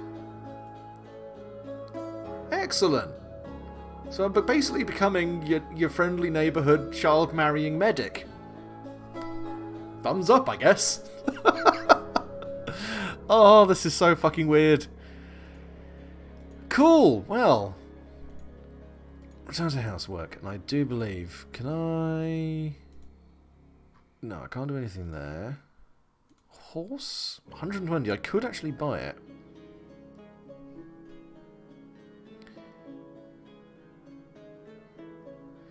Most of the day, an old horse is wearily napping in its stable. It is capable of transporting a keg of water or a corpse from the gallows to the house, and the assistant frequently uses it with your permission. However, the horse can barely move, pulling a cart. It's a hard time for getting a new one. At the stables, you immediately notice a young playful mare that is pulling her snout for you out to the barn. You fed it with a loaf of stale bread that you've intentionally stored, and it rubs its snout up your palm gratefully. An owner takes a bower-back grey horse out of the stalls. It recoils from you, feeling a smell of blood, and whinnies frightened. The young horse costs a bit more than you expected, yet the owner offers, glancing askance at the frightened grey mare. You won't receive much for your nag at the soup work, but a few coins you'll manage to get. I'll take this one. It's quite slow, but tough. Not today. I've still got money that I want to kind of... Yeah, stuff like this. It's blowing a lot of money on something that's not fantastic just yet. Cool. We'll just call it there for a day, I believe. Upon coming home, you begin to sense trouble. The house is screaming with the smell of burning a red-hot iron, and the grey smoke is not going to fade. The house is on fire, and there's a tang of burnt meat in the air. You promptly go to the kitchen. It's turned upside down. Your supplies aren't aplenty, but they seem to literally cover the floor. The hearth is emptied onto the floor, and the glowing coals are leaving black scorch marks on the boards, some beginning to smoulder. Something, that was a good piece of beef in the morning, is burning down to ash in the fire. You grab the broom and hastily sweep the coals back into the hearth and douse the flour with the water from the barrel. The damage could have been much worse. The thin beam of another's being, fierce, reaches for you like a web thread. You go to the storeroom where the orphan is hiding. It's the second time when your home is invaded so rudely and your property spoiled. The red anger begins to flare up as though you have swallowed the coals and not swiped them into the hearth. You sense the heavy smell of fear, through which the smells of guilt and good intentions are pushing through. Evidently, she was trying to cook dinner. I'm not angry with you. You open your fists, clench with anger, with effort. Pretending that you don't see the orphan in her shelter, you go to the hearth and, ignoring the hissing heat enveloping your hand, take the charred piece of meat and throw it into the empty bowl on the table. The pain in your scorched fingers distracts your mind from the image of the orphan on the chair in the torture chamber. You sat down on stool amidst the chaos, which the kitchen is turned to, and begin to eat. The taste is awful, and you feel like eating plain coal as it crunches on your teeth and cramps your throat. The door opens and the orphan jumps out of the storeroom. "You can't eat this! It's spoiled! I spoilt it. I wanted to cook dinner. I have to eat something, and we have nothing else." You nod to the flour scattered on the floor. Her lips begin to quiver and tears appear in her eyes. She can't watch as you chew another bit of coal, choking, and looks down on the floor. Do not cry. Just do better next time. She nods and runs out of the kitchen. You stand up, relieved, throw out the remains of the meat and wash down the cold taste with water. Not the worst dinner you've had. Father's schooling method was different from yours. Go to sleep with an empty stomach. And a nightmare. Okay. You fall asleep towards morning. The gravestone of exhaustion presses your body against the bed, and the images of shocking events you have experienced flutter in an endless whirlwind under your closed eyelids. Your conscience tries to handle this avalanche of visions by concentrating on but one of them. So, nightmare of your father's execution, nightmare of the madding crowd, nightmare of the dog in the pit. I mean, plot, but doggo. You sit by the hearth at home. You shiver with chill despite the room being well heated up. Through your own heartbeat you discern another one, slow and weak. You look upward at the moon above the pit through half-blind eyes of the old dog. It is its last night. Your body arches with constant cold which you remember to have been your only companion since you were a puppy. A repeating sharp note disturbs your senses even after death, resembling both love and hate simultaneously. At home you emit a painful howl, as your heart stops for a minute, then reluctantly goes on, after your breast had been pierced by thousands of icy needles. Blood is pumped pointlessly through your freezing organs. In the pit beyond the house you stare unseeingly at the fading moon. A fly is crawling across your eyeball, probing flesh with its proboscis. You routinely open your eyes, and with the first rays of the sun.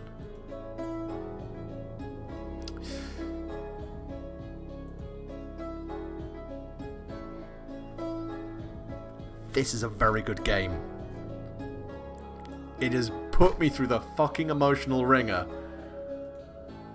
And I am okay with that.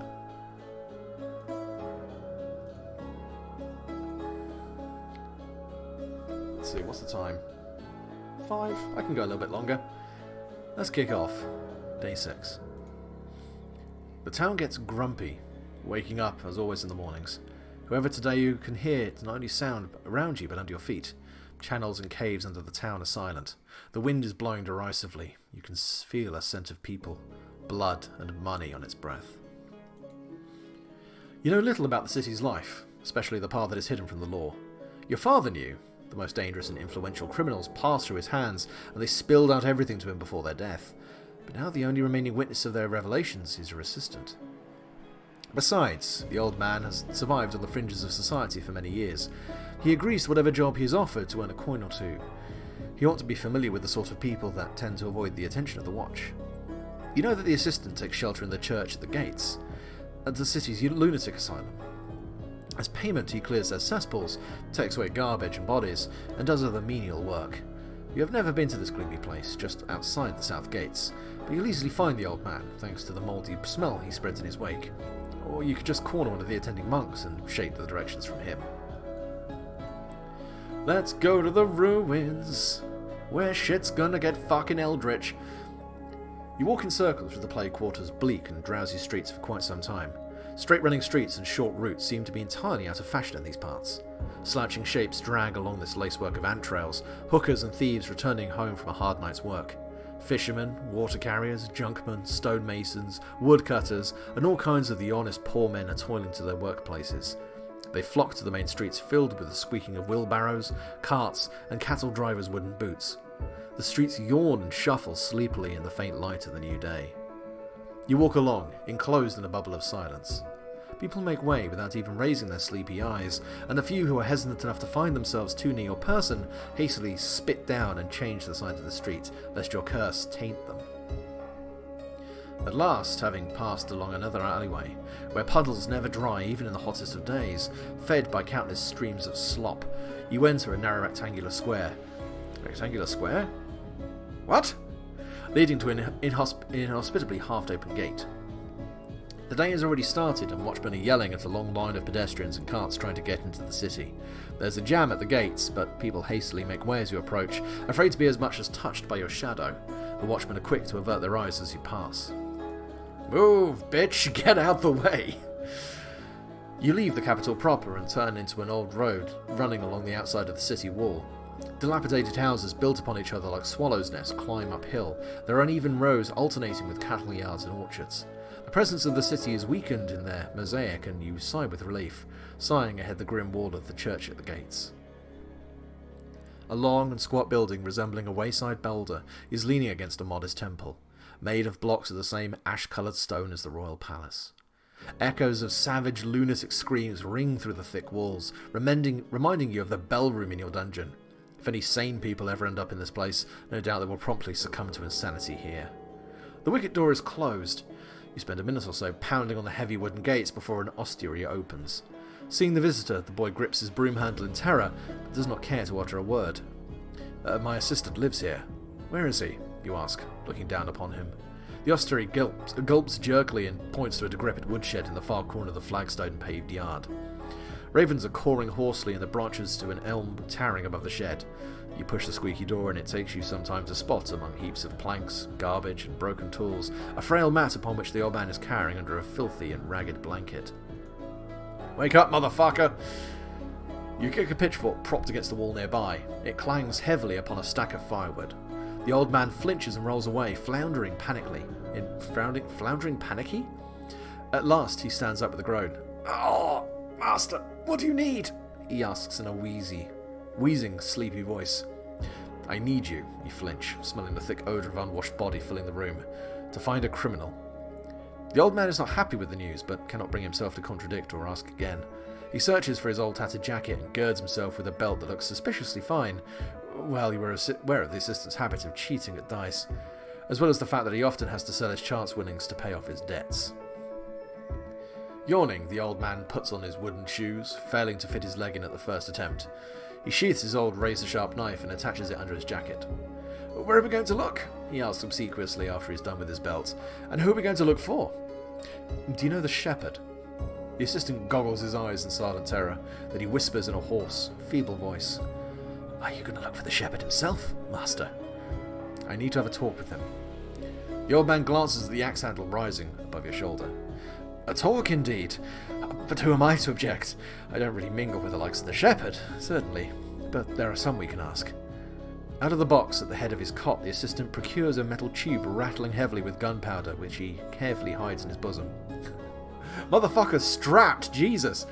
He searches his rickety bed table and shakes down a rag smelling of mouldy bread. A few breadcrumbs fall down on the floor strewn with rotten straw, nothing more. The old man frowns and takes several long gulps of water from a pockmarked clay jug. "We'd better hurry, master," he mutters. The old man stalls at the gates to exchange some curses with the watch officer in command. The two men's clothes exude an identical smell of sour wine, so that must be the one who lost his belt yesterday. You walk forward expecting the old man to catch up with you. You are heading towards the northern part of the capital. You have quickly lost the assistant in the milling crowds of poorer quarters, if not for the oily trail of his smell.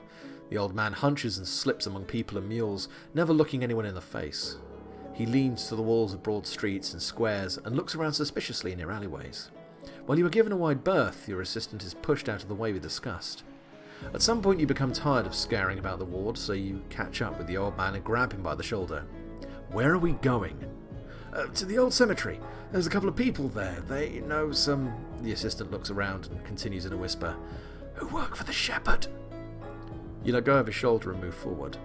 In case you lose sight of him, the old man will have to wait for you by the gates of the cemetery.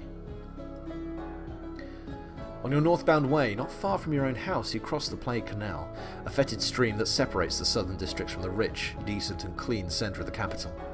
The assistant, evidently happy about something, looks at you with almost sympathy and chatters ceaselessly. "In my childhood, during the last epidemic of cholera, bodies were rafted down the canal to the old cemetery to be dumped into the drop. It had been dug several years earlier, just after the first outbreak, when our oh-so-holy men claimed that underground flames were purifying. And indeed, without rotting corpses littering the streets, it did become somewhat cleaner." You pass by a shaky wooden bridge. You look down into the pitch-black water under your feet. The assistant smirks. "I recall dead bodies bundled up together to be used as rafts. Workers got sick and died too. That's how my old man passed on." To the cemetery. The curtain of acrid smoke over the dilapidated hedge makes you pick up the pace. At the gate, silhouettes of abandoned gatehouse sticks out as an old guard.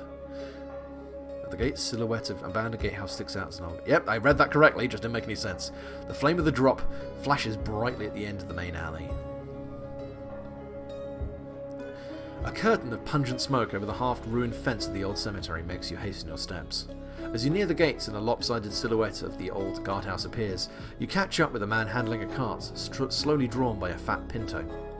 To your surprise, the assistant nods fearfully to the driver and is answered with some inarticulate mumbling that reminds you of mute beggars. But then a thick and dreary stripe of smell reeking from the driver assaults your eyes, and you forget your initial surprise. This combined odor of rot, earth and lilies reminds you too strongly of your father's last day. You frown, trying to overcome this intense but incomprehensible feeling. When you succeed, the cart is left behind, moving majestically like an old crone on a Sunday service, between two posts marking the start of the road to the drop. "Who was that?" You point your finger backwards. The assistant cringes. "The undertaker? Oh, no big deal. He's sort of respected among gravediggers. Gathers bodies in the night, seems to be serving at some household by day. In fact, we've never really talked. Does he know how to?" You wonder. The old man laughs and makes a helpless gesture. You pass the gates and a pile of round white stones that rises right behind it. These are used as gravestones for the poor. They used to be put upon graves, but now the name of the deceased and a prayer for their soul are scribbled onto such a stone, which is then hurled down into the drop after the body. Your eyes sweep over a valley riddled with pits and crevices. At the end of the main alley, on both sides of the chapel, noble crypts show their sooty sides here and there, like dispersed, cooling embers. Morning mist retreats majestically onto smouldering crevices. Once in a while, the silence is broken by caws of a lonely raven and the gravedigger shouting. A pair of elderly men, thin, crooked and red-nosed, so alike in age and manners they could be twins, are trading tales near a freshly dug grave. Come a little closer. The student looks proudly upon you. There's a dozen of bullets in this box. He demonstrates the row of carefully placed fat-drenched paper bundles, each of these packages containing a small portion of gunpowder and a bullet of the right caliber. You don't have to measure out the gunpowder, and there's no need to be fear of the wrong while you're new. The reloading time is cut, I presume, in half. Oh, fair enough. So I can buy a gun if I want. Worth knowing. I'm a bullet farmer. I'm a grave. I'm just concerned when you're having to buy ammunition in a graveyard. That's not a great sign. Well, let's go to the palace. The shopping districts are at the foot of the hill, are full of sleepy silence. It's windy today. The banners flutter above heads like the wings of mountain eagle, forcing to flinch and glance up. A narrow, cobbled street leads you south around the palace, then down towards the commercial districts at the foot of the hill. I just want to point out, this is not getting paid by the fucking mile. It's windy today. Flags and pennons are flapping like a mountain eagle's wings overhead, making you shudder and look up. There is an ambassadorial yellow banner fluttering on a flagpole. It makes you straighten your back warily. The city is awaiting ambassadors. There will be negotiations with the southern neighbour, known for his violence and belligerence. What else but war would they bring? And what will a conversation with the king of the black market bring you and your assistant, considering that you've only been taught the language of pain? Over your shoulder you hear the old man curse the king, were his voice just a little louder, the next watchman would have thrown him into prison on charge of treason. You're afraid of a new war? Our king is wise. He won't allow a new war to break out, will he? He is going to decide whether the damn southerners get the land they claim or not. He's wise, our king, and the queen is like him, the kind soul. May the one and only grant them many years. The assistant mumbles hastily, yet, like a rat at a wall, there is grievance scratching behind his excuses. The assistant often visits lower parts of the palace. He cleans the refuse pits and brings fertilizer to the gardens, and every time he must be thinking about what he has been denied by the will of your father and the king. The shadow of soaring banner falls upon your face, and you realise that you have clenched your fists too hard. You see your tension reflected in the face of a gallery guard. Everyone is afraid, and the most probable outcome of the ambassador's visit is war. We're just kind of going around in circles at this point. You continue your way past the gates of the prison and towards the palace square, via the street you would gladly forget forever. A market day is in full swing. The roar of the crowd in the square is deafening and your conversation dies out. You turn around, hearing a high-pitched squeal. There's a butcher waving around a bloodied hatchet. Looks like some beggar had tried to steal a chunk of meat amidst the commotion. His chopped-off right hand is now lying in the dust, and he clutches the stump to his breast, trying to stem the blood, his lips pale. The watch gets here fast. His wound would be cauterized with red-hot iron, and the butcher would be brought to jail on a charge of vigilantism. Anyway, petty theft is not your concern. A roar from another ripped-off vendor and the clatter of breaking pots pushes you in the back, hurrying you to leave. You move across the rows of shopping stalls, cutting through the crowd like an axe splitting a log. The assistant is trotting along and you can hear his loud breathing. At some point he stalls, spotting a counter laden with pies. Casting a quick glance at you, he boldly reaches out for food. His bony fingers are shaking and you become keenly aware of the fact that his dark shadows beneath his eyes and heavy wrinkles around his mouth are not the signs of age, but hunger. A sharp yell assaults your ears. The pie trader was evidently taking the old man for a beggar and he's going to kick the thief and raise a hue and cry. I'll take the pie. You reach for the pie. The gesture feels customary. The old man crawls to you without getting up. You have never brought your purse to the market. The privileges granted by the king allow you to fill a large basket with whatever foodstuffs you choose for free. Another reason for the assistant to envy your father, no doubt. The trader wraps the pie in a cloth and readily pushes it to you, all without looking up. He's not going to demand any payment. Moreover, he lowers his voice and asks humbly, Master, what about that stuff? Have you sold the noose already? The meaning of his question is lost to you, and you look upon the assistant, puzzled. The old man hungrily eyes the pie in your hand, like an embodiment of the royal executioner's power in the city. Have a pie? What flavour is it? Pie flavour! Well... Munching noisily, the assistant satisfies his hunger, then laughs at your hesitation. The hanging rope can be sold for amulets, although the king won't be too happy about this.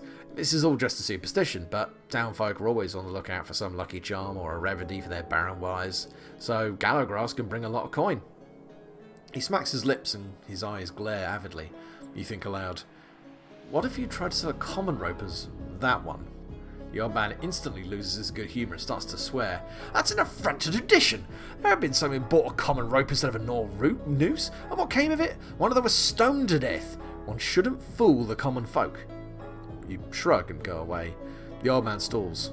First you feel an emptiness behind you, and then a dark wave of fear and pain rolls against your shoulder blades. Looking back, you can see the assistant grab the vendor by the back of his neck and smashes his head on the corner's counter with all his strength. The baker gurgles with blood and squeals with pain. The assistant grabs a bloodied pie from the counter and shoves it into his mouth, then pushes the moaning vendor down on the ground and takes from under the counter his stick, evidently meant to fend off beggars and vagabonds. You hear a tender, almost gentle sound as the wood strikes flesh and see a dark haze of another's pain rising up behind the counter. The assistant swings the stick again and again, getting carried away by his actions. He believes in such methods much more intensely than he himself realizes. Bitch, control yourself! You call to the old man sharply.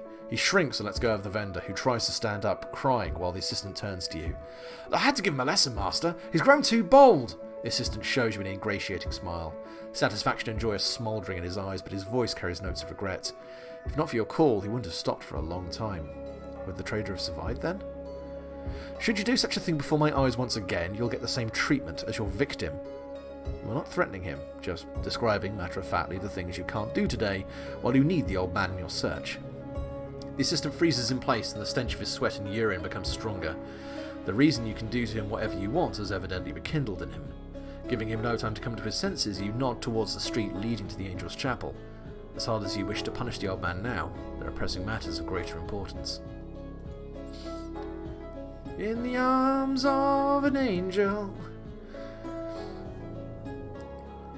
The shadow of the belfry calls upon you, and the walk becomes easier.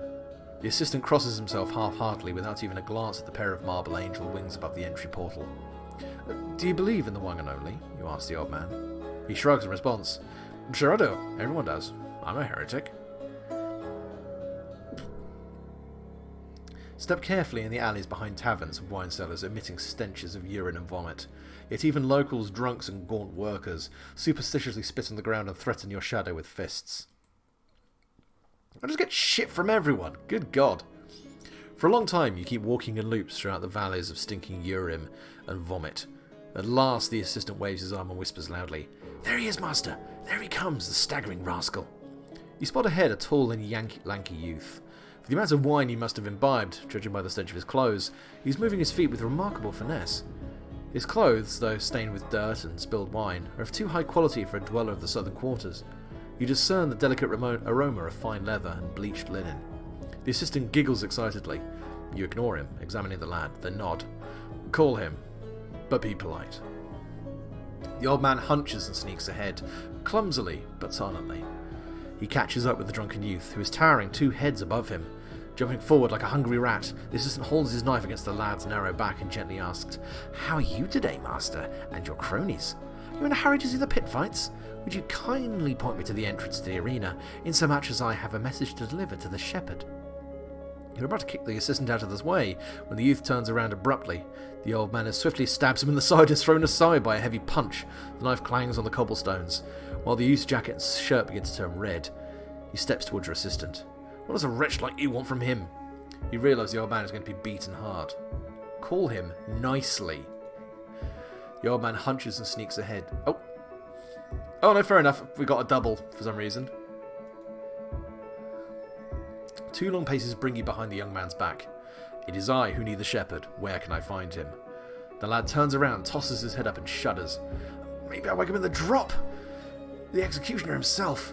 Without listening, you grab him by the throat and drive him into the wall back first. Speak, or I'll break your legs. And he nods to the old man, scuttling aside, would administer you such a beating with a stick that you will not have a single whole bone left in your body thereafter. No need for that! The youth pushes you in the chest with a gesture not devoid of some dignity. His motion doesn't have any effect, but the words that follow do. I'll tell you, of my own free will or not at all. you let him go and fold your arms with a snort. In the end, people will always tell you everything if only to stop the pain. This young lad, it seems, seriously believes his inability to withstand torture, or maybe he just doesn't think it will ever come to that. Meanwhile, he straightens his jacket, but seems to be in no hurry to brush off his clothes in disgust or spit down, as any common citizen would do in their firm belief of the foulness of the executioner's touch. The young man's eyes are like those of a snake, unmoving and indifferent. His face and neck are covered with rough, badly sewn scars, so dark as if coal powder had been deliberately rubbed in. He smells of steel, cheap wine, and expensive body oils. "The shepherd has asked about you," the lad says quietly. He speaks in the arrogant voice of one accustomed to look down on others and to mark every detail. It looks like he's going to do both you and the shepherd a favour with his words. "I think he'd be glad to chat to you, on occasion. There was no need to set your mad rat on me." He waves his hand at disdain, as if sweeping the assistant into the gutter. "Go down the catacombs near the slaughterhouse, then keep to the left, skipping those turns that are marked with an angel. Then there, go straight." You nod to him and are ready to go when the lad adds, looking somewhere above your shoulder, "If you ever get tired of scaring folks with your axe or in need of a good weapon, go to the alehouse in the palace square and ask for the student. But remember, I'm no philanthropist and charge a lot." You nod once again and walk out of the alley, shouting one final time at your assistant. He hurries after you, quivering with malice that he failed to spill out in a burst of violence. It's almost like stabbing people at random is not a particularly smart idea, you fucking nutter.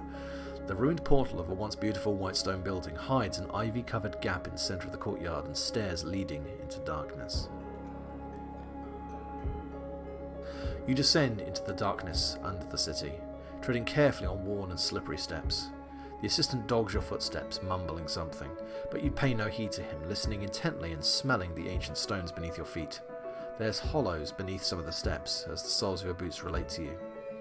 Your descent ends in a gloomy, vaulted tunnel, wider than any street in the city. There is an oily gutter of water somewhere far ahead. The thick veil of darkness is broken here and there by apertures and drainage gates in the ceiling. Garbage, rat carcasses and dirty foam are flowing with the small waves. The current slowly carries everything that ended up in the subterranean river somewhere south and down. The stench permeating this place would sicken even a seasoned tanner or fisherman. You hear muffled curses and a rustle of clothes. Your assistant has caught up with you and is hastily covering his mouth with his dirty neckerchief. "Keep close," you order the old man sharply, and go into the pitch-black darkness. Your assistant hurriedly trots along, the candle in his quivering hand burning messily.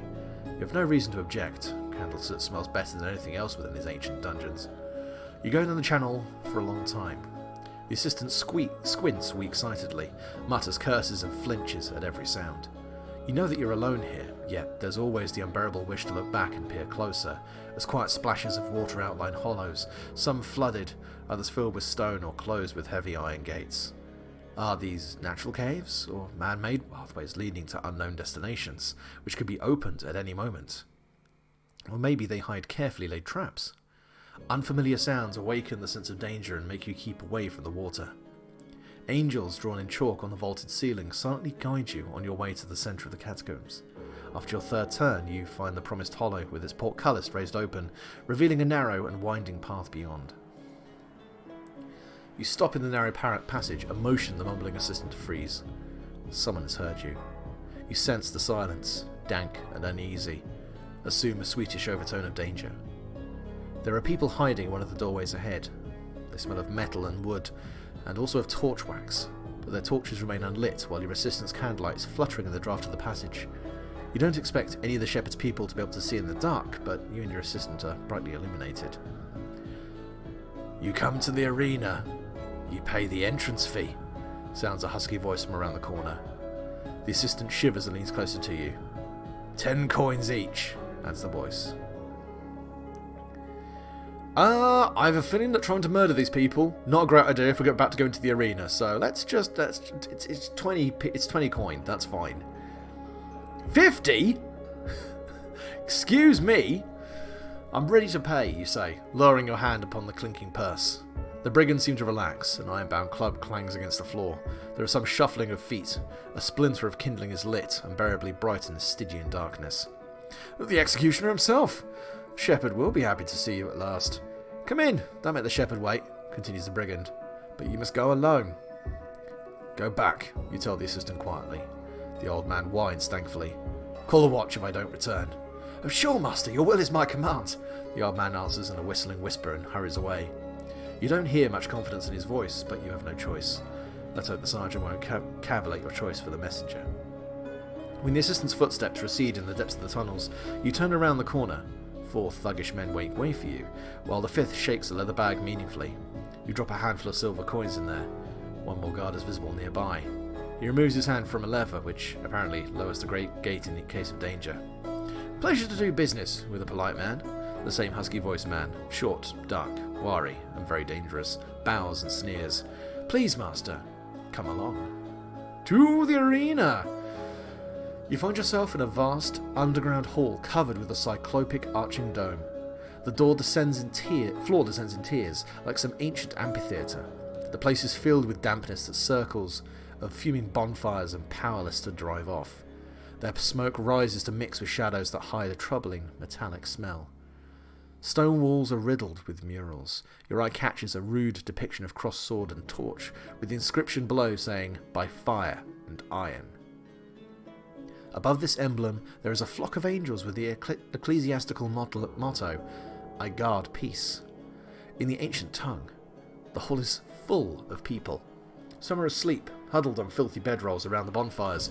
Others are screaming and shaking their fists down at something near the centre of the cave, but their cries are those of unsatiated thirst rather than rage. Filth, sweat, anger, fear, and blood. The whirlwind of sensations blinds you for a moment. Down there is a ring of fires lit on tripods, and within, 2 men are circling each other cautiously. Both are stripped down to the waist and armed with horrendously looking crude maces. There is not much to look at, in your opinion. One of the fighters, tall, bald and thin, is noticeably dragging his leg. His stocky opponent appears unharmed. You are sure in his ability to call it a day with one true strike. Predictable and boring. The spectators around the arena must be thinking exactly the same, yet everyone cheers up their fighter. And it turns out the way you'd expected. The shorter one throws a handful of sand in his adversary's face and charges him. The other man, failing to even raise his elbow for a block, just tries to blink the sand off his eyelashes and waves his mace around blindly. He staggers back, but too slow. The mace hits him in the jaw with an upward swing, and you see the crack of bones as a flash of pain. The spectators burst out with cheerful shouts and curses. Copper coins clank, changing hands. The loser tries to get up on all fours, staggering. His entire face is one big bruise. Lower jaw displaced, broken cheekbone protruding through his torn skin. He is shaking and spitting out splinters of broken teeth through blooded lips. Someone claps his hand twice, and the assembly falls into respectful silence. He fought bravely, the man who clapped announces in a loud and somewhat pompous voice. You look at the man in the armchair, then take a passage down and stand before the platform. The shepherd gestures to his agitated bodyguards to put down their weapons. He stands up to meet you, cordially opening his embrace. Well met, brother. Everyone here looks like a criminal to you, I understand, but believe me, it is not so. We are God's people, tested and tried by fate. But even in the hardest of times, we remain human. In this, the two of us are similar. It's strange to hear the truth in such a place and from such lips, but the shepherd is not lying. He is sincerely glad to meet his brother in misfortune. He lowers his hands, however, not going to extend the cordiality of his greeting to an embrace. You scan the attendants' faces, but see no anger or revulsion in any of them.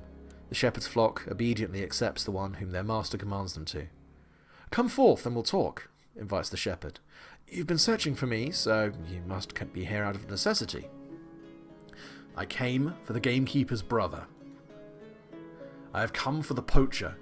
He sold game near the south gates in the Capaciali, you say. Maybe he did. What are you going to do if you find him? Asked the shepherd. He killed a deer in the Duke's forest, and another mine died on the block. An innocent man. For that, I must execute him. The shepherd stalls for a moment, and frowns so that his brows form a single black line. So, you really think that you have the right to judge my men, and to threaten them? Here, in my domain, having come uninvited? You lower your head stubbornly. The one who shot that deer and left it on the trail must be hung from the gibbet. That is the ruling of the royal court. I don't care about your other business. The man on the throne studies you carefully for several more breaths, then shifts his heavy gaze to his bodyguard. Who is the executioner talking about? The swordsman leans down to his leader and whispers the name to him. Not quiet enough. Let him come, the shepherd commands angrily, and pierces you again with his black and observant gaze. If you're telling the truth, then it's I who have been deceived. I haven't got my cut from the game sale. He'll be brought here in a moment. The shepherd sends the bodyguard away and adjusts the heavy bracelet on his wrist. It's polished perfectly smooth, but there is a faint rusty tint of ingrained, dried blood. The capital's criminal kingpin is not above dirtying his own hands. The shepherd's voice draws your attention back from the bracelet. You took a great risk when you came here and demanded the head of one of my people. Why? The man died for his crime. Or restore justice. You have come here with a very serious accusation. The shepherd makes a helpless gesture. As a pious man, I must deliver the criminal. There is a mocking snort behind your back, but you can hear that tang of wariness, so the shepherd's understanding of piety is rather broad. Meanwhile, he continues to reason. On the other hand, my people are my family. Who would deliver their own kin for execution? He stops abruptly and pretends having said nothing out of the ordinary, then carries on louder. If you are right about my man, I will deal with him myself. But you trust no one, do you? Do you wish to execute the criminal yourself? You nod, and the shepherd smiles with sympathy. That's where we may be in disagreement. You understand the point he's coming to. The shepherd doesn't lie. He's ready to finish this job for you, by punishing the man himself, but it really matters to you that he dies by your hands. You have never been this deep into it. The shepherd seems inclined to continue the conversation, but his messenger returns leading another man, wearing boots still smelling of road dust and pine needles, and a jacket adorned with a wolf-hide hood. The poacher looks warily at you and asks, You called, shepherd?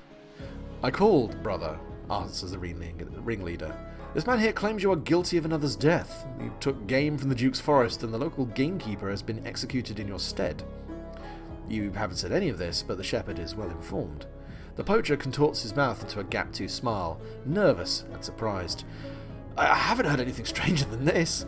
I purchase now and then some game from traders, but I haven't myself hunted for a long time. He's not lying, but he's not telling the whole truth either, and he still hopes that the shepherd will protect him from you. If you think that lies can help you, then you are gravely mistaken. You shot a deer and then framed the gamekeeper, so that he was executed, you say with authority.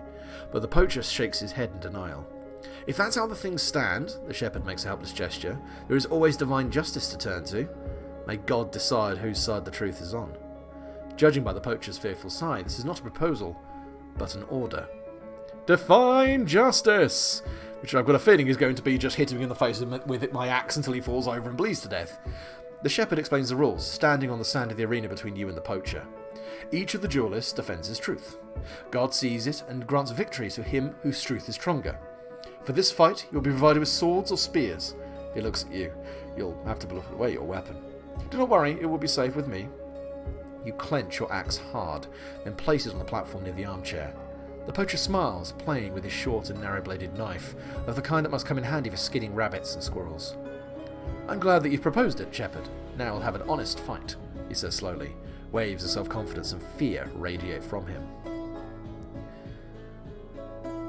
He shudders every time he looks at your axe, yet, as it seems, he counts on his speed, dexterity, and dirty tricks.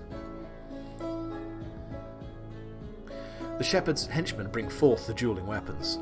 The poacher ignores the swords and chooses a polearm similar to a boar spear. He evidently feels more confident with it. You shrug and take the other one. Your goal is not to kill the culprit, but convince the shepherd to deliver him to you. The winner is entitled to decide the loser's fate, the shepherd proclaims in final clause with an apparent pleasure and returns to his armchair. I will signal you to start. Now, do I want to intimidate? Because at this point, I could very easily die. I'm going to go with intimidation and see what happens. The shepherd lets out a deafening whistle. The duel begins. You notice the quick glance that your foe sneakily casts at you. He will dive down in an effort to distract you with a feigned slash to the legs, then try to hit you in the ribs with an upward thrust. You take your spear in both hands, strain your muscles, and the shaft cracks, broken in two. The poacher stumbles at the start of his movement and staggers back, looking at you with widened eyes. You catch the last glimpse of his desperate bravery.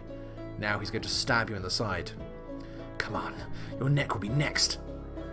You'll toss the spear fragments at his feet and make a step forward. He desperately tries to fend you off with his weapon. You see his too daring thrust just in time, catch the wrist of his weapon hard, and pull him towards you, raising your fist at the same moment. The poacher doesn't wait for your strike, which could be his last. Fine! Fine! You won! He yells at the top of his lungs. The spectators shout indignantly as he turns to the shepherd. I am no suicide! The shepherd raises a disbelieving eyebrow, then nods to you. Now the poacher will answer your questions. You lightly push the surrendered enemy away. He stumbles at the shepherd's feet and knocks his head heavily on an armchair leg. Hello, soul. We successfully binned him by just snapping a spear at him. See this? This is your dick. Oh dear. Sorry, I've been streaming for quite a while. I'm a suicide. I'm a murder. Damn, that was kind of successful. The shepherd smiles gladly. You have shown him just what he had expected. He nods to the poacher, who tries to spit out some saliva mixed with blood. He groans hoarsely. I've never hunted in the Duke's forest. I'll be damned if I lie. He has hunted there, but it's probably happened so long ago that you must think his crime not deserving of punishment. Everything else he tells is just plain truth. Ah, so it wasn't him. So who the fuck did it? The local gamekeeper gave everyone a hard time. One of my buddies even fell into his pit trap, and that was the end of him. The game you're asking about was sold to me by the gamekeeper's brother last week, and I brought it to the right place. Where is the seller, you ask, but the answer comes fast and the poacher opens his mouth. He casts a pleading glance at the shepherd, who winces. Looks like the kingpin is going to deal with the swindler who dared to trade behind his back himself. Two swordsmen grab the poacher and drag him away, having understood their leader without a word. But this man's fate is of no concern to you now. That's it, the gamekeeper's brother. The maid will try and keep her uncle free from blame to the last, but, you see, finally, the real trail. Where is he? The shepherd asked. You ask the shepherd straightforwardly. The brigand leader sighs heavily. This is what I was afraid of, brother. Everyone has his own truth. You see, that very man has recently asked me for a sanctuary and promised me to pay for my help, either with money or honest work, so now he is in my protection. You keep silence, still awaiting the answer to your question, and the shepherd understands this. Both of you know where things are going. I wasn't aware that the word of that man was not to be trusted, and his crimes will stain me with dishonour. But, on the other hand, he still owes me, and my protection doesn't come cheap. He looks at you to make sure that his words have sunk. Do me a favour, and I will forget about my loss and deliver this disgraceful rascal to you. You nod. Well, now everything is clear. The shepherd won't protect the criminal, but he's not going to help you for free either. You'll have to find the gamekeeper's brother by yourself, or comply with the shepherd's demand. I'm listening. Oh no, we're not torturing. No. This guy is like the kingpin of this city's criminal underworld. We would get about we'd get like 3 paces towards him and then get fucking obliterated. I'm listening. At least you would like to learn what could this powerful leader of thieves, assassins, and brigands possibly want from you. It may turn out not so hard a task. The shepherd leads towards you, palms rested against his velvet-clad thighs. Do not worry, it's nothing special. Let me tell you how the punishment of this man would benefit the crown. Being a loyal servant of the king, you'll be happy to do such a job. You wait in silence, and at the moment you only know one thing for sure. This man fully believes in the justice of his cause. The shepherd takes your silence as a yes. There's a man working at the slaughterhouse near the river gates. He is respected in his guild, the elder among the local butchers, and is guilty of the most heinous crimes against the laws of God and man. Why do you wish him dead? Do you ask in turn? You only think it honest to learn such details before binding yourself with a promise. The shepherd sneers, rubs the flat black stone adorning his massive ring with his sleeve, admires it for a moment, and sighs. An honest question, ain't it? I'll tell you why I want this man dead. He is respected within his guild and throughout the city and surrounded by loyal comrades. And he uses his position and his power to the worst ends. He and his butchers are murderous, and worst of all, heretics. They don't honour God, they conduct dark rites, worshipping overthrown termagants. He raises his arms above his head, and you hear a muffled muttering all around. No one here seems to harbour much love for butchers. There is a war between you. I can see why you say such things. The shepherd glares at you in anger. May the foul tongue of that man wither who commits perjury in the matters of life and death and of sin and virtue. This man is my enemy, but it is not for this that I ask you to bring him to justice. Believe me, this man perpetrates many crimes against the good citizens of this city under the veil of night. I'll see what I can do. Heretics! Heretics! I'll see what I can do. The shepherd gives you a dignified nod. Please, do so. And I'll be waiting for the news from you. But please feel free to drop in sometime. We here will always be glad to see you. Strong lads like you, who know how to handle a weapon, can earn both money and respect in my arena. You remember the awkward fight you witnessed in the Divine Justice. The shepherd notices your facial expression. I will myself pick up a worthy opponent for you. You're the leader of the city's thieves and bandits? Why fights? The shepherd reclines in his armchair and eyes you for merriment. I'm just a patron. I ensure honesty and security of deals. I offer a wise word or a friendly word or a friendly one to those who have enshrined God in their hearts. And the arena is a way for those who wish to feel themselves men to stand up and fight for what is dear to them. We are all warriors of light, and our only enemy is darkness, for an honest man can never embrace it.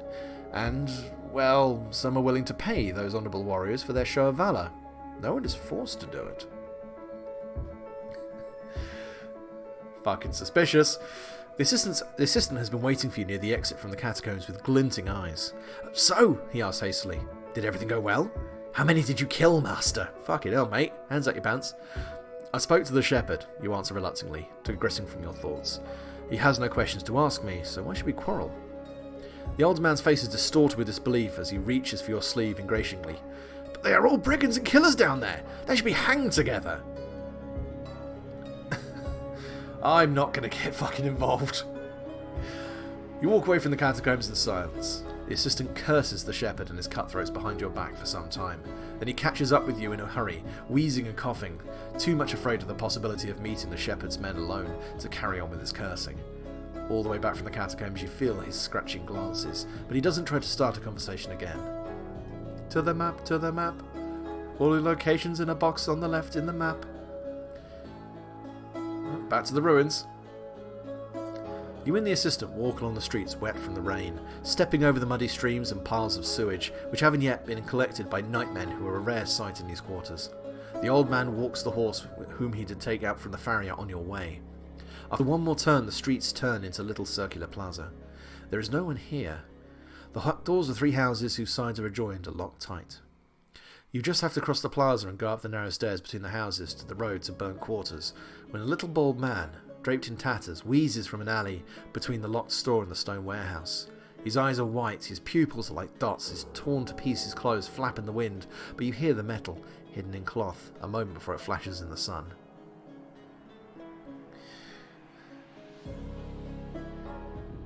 Back the fuck off, bitch!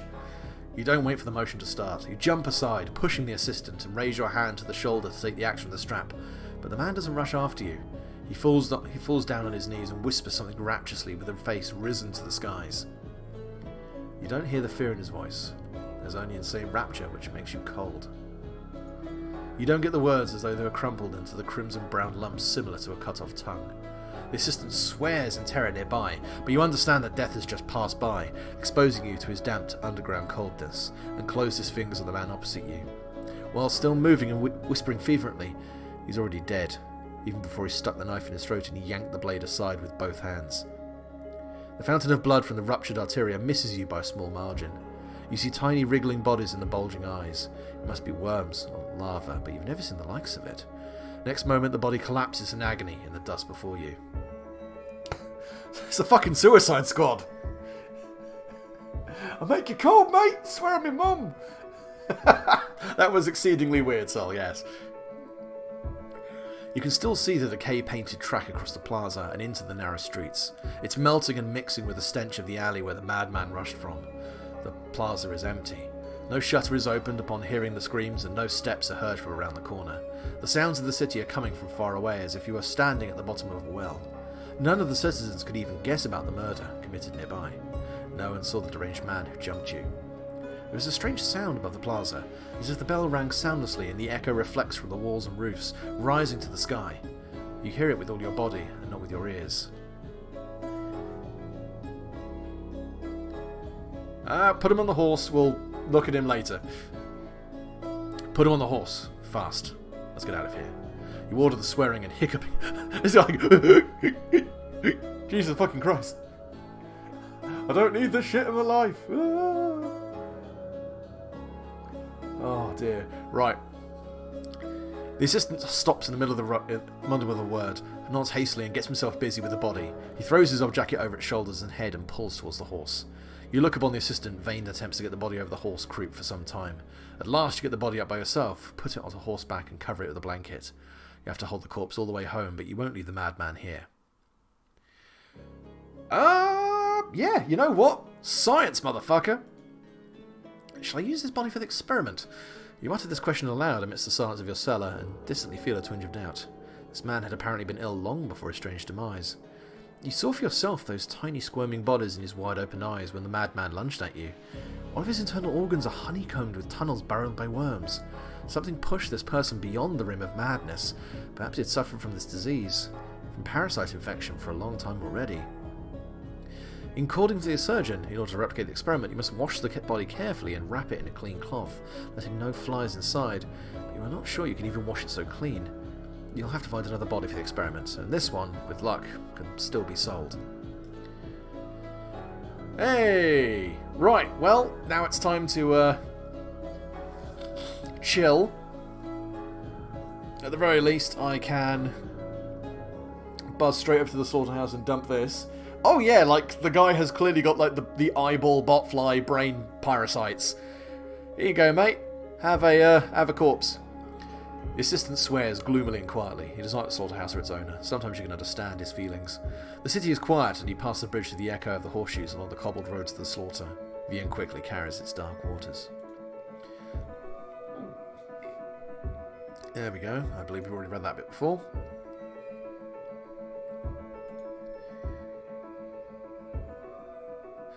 The surgeon comes closer and helps you remove the shroud. He looks over the corpse and nods approvingly. One of the butchers holds a torch right above the table while the surgeon scrutinises the body. You lay the body on the table, but when you move to your usual place next to the surgeon, he says, "I have an unusual offer. You see, today a rare guest is visiting the slaughterhouse, and I would like to introduce you. I dare hope this acquaintance will be useful to you. There will be time to teach you something new regarding dead bodies later, but today's opportunity is unlikely to arise again." You hesitate. Considering how persistently the surgeon keeps calling you to him again and again, he considers you an understanding and intelligent student, and his words sound as bright and full-bodied as ever. His offer is sincere. So you nod, and the surgeon turns to the elder. "Well, today you are on your own. Keep yourself busy, conduct a classic autopsy to determine cause of death." He grunts, but adds, "Forget that the body was provided to us by our friend from the stocks, and follow the rules." The eyes of the butcher sparkle with anticipation, but the elder frowns in displeasure. He doesn't like your business with the surgeon. The owner of the slaughterhouse doesn't notice his grimace. He looks at you. "Are you coming?" "Oh, leave the way." For quite some time, you walk down the long corridors and enfilades of the slaughterhouse halls. Finally, after crossing a short brick wall passage, you find yourself in a large annex. It's empty, quiet, and smells of blood, raw meat, fire, sulphur, and danger. The smells confuse you, for a moment completely hiding you from a short, graceful man at a sunset of his age, standing on his knees by an open chest with his back turned to you. "Ifrit, my friend, I want to introduce you to a very important person," the surgeon calls out, pronouncing words unusually slowly and clearly. You are surprised twice. Firstly, this does not sound like the usual manner of the owner of the slaughterhouse. Secondly, he considers you important enough to and said so with absolute sincerity. A man turns around and gives you a long, careful look from head to toe with shiny black eyes, then bows deeply to you. "Master King's executioner, it's nice to stand with you under the same sky. You can simply call me Ifrit. This is a spirit in my homeland, and it always appears with black smoke." Apparently he is trying to make a joke. This chemist is very different from the locals, and not just because of his speech. He looks at you differently than the residents of the capital. From under his brow, with caution, but without disgust, you bow in response. What do you do here? It's convenient to do the experiments here. My good friend gave the work. Ifrit points to carcasses on the hooks. Are you also interested? Giving it a moment's thought, you nod. The chemist is studying gunpowder. The smells of sulfur and nitrate that hug him like a second skin clearly indicate it. You didn't think that you would ever get the opportunity to learn something about the most dangerous weapon invented by humans. With a bow, Ifrit invites you to the table with the pharmacy scales and portions of the substances he works with laid out in clay cups. The surgeon does not look surprised. That means that he has already seen all this. But he also listens with interest to the slow, tongue-tied explanations. It turns out that the compositions, though zealously studied since ancient times, still do not have a single recipe. Each master creates it themselves, painstakingly studying mixtures and their reactions for years. In your country, royal masters use a certain composition, but in Ifrit's homeland, they developed another, cheaper recipe. The power of the explosion has had a bad effect on bodies and other subjects, destroys tissue, but chemistry has many ways to use flammable and explosive substances. Ifrit talks long and eagerly, but suddenly he stops in the middle of a sentence and asks to leave him so that he can return to his measuring. I can only work here until dawn. It's also dangerous. I'm asking you, leave. We can talk a lot later in my laboratory. Surprised by the sudden haste that shines through his polite gestures, you look at the carcasses and finally realise what has been spinning in your head for a long time, constantly getting lost in trying to catch the essence of the chemist's incorrect, chaotic speech. He isn't experimenting with the composition of his gunpowder. The composition is perfect, but the clay shells that Ifrit stuffs with gunpowder explode in different ways. It's no simple experiments. It's shells for sale, am I right? The surgeon looks at you in bewilderment.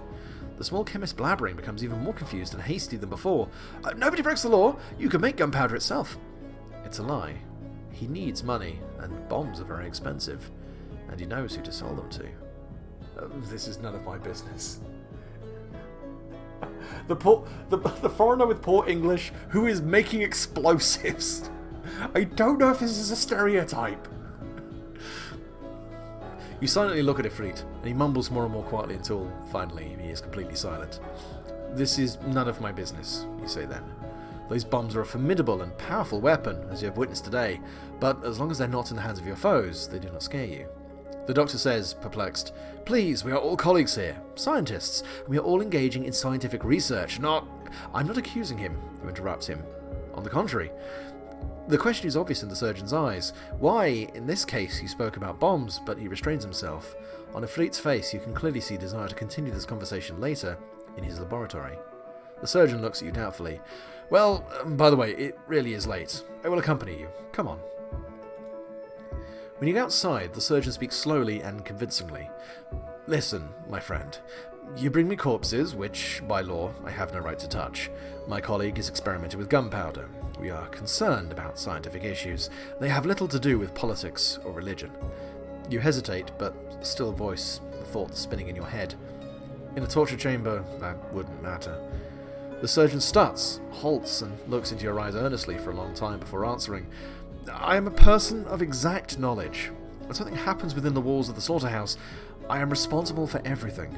I assure you, personally, I am only interested in the scientific side of things. Beyond these walls, explosive shells mean political issues, and corpses mean religious issues. But here, we are dealing with science, and nothing else. The surgeon spreads his arms and grins, as if showing you that he's got nothing to hide. He does not shine with fear. Does he trust you that much, or does he not believe in the power of your word against his, and therefore feels free? You nod to him. I understand you. I understand. The surgeon's voice sounds relieved when he rushes to put an end to a tense conversation and return to the usual manner of speaking between you. I'm glad Ifrit allowed you to penetrate the secrets of his profession today, and was able to answer your questions. If you learn his craft from him, you will become quite a remarkable person. Aren't I already an important person? You ask. The surgeon laughs at your subtle joke. As for me, I'd like to keep counting on your friendship and interest in medicine, no matter how high up you rise. He claps you on the shoulder. Well, pay me for today's corpse, then. I understand. The surgeon's voice sounds... I don't think that's supposed to be for that much money, but cool.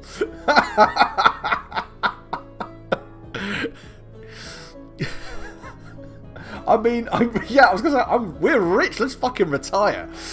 I'm glad that Ifrit allowed you to penetrate the secrets of his profession today and was able to answer your questions. If you learn his craft from him, you will become quite a remarkable person. Right. I'm not sure if I was supposed to be given that much money, but alright, sure. That's fine. Hello, Saib. How's it going? Right, let's swing back over to the Executioner's house for a hot second. See if we've got any more skills to learn. Ooh, we do! What have we got here? Ooh, okay. You get acquainted with such complex and requiring high skill with black powder and rare poisons. Motherfucking teamwork! Oh god, these all look so good. I kind of want teamwork. Yeah. It makes the dream work. What can I say? You sense your companion well, and as the honest truth, you see the benefits that your actions can bring when you understand each other. I want to be nice to people, okay? Also, just the fact that humanity has master of fear here. The more you get to know people, the more clearly you see that their own fears, not pain, torment the most. Nothing unusual. Everyone is afraid of something. You have learnt to recognise the smallest signs of the most hidden nightmares. Nice. Okay, well... I now apparently have 2,000 fucking quid.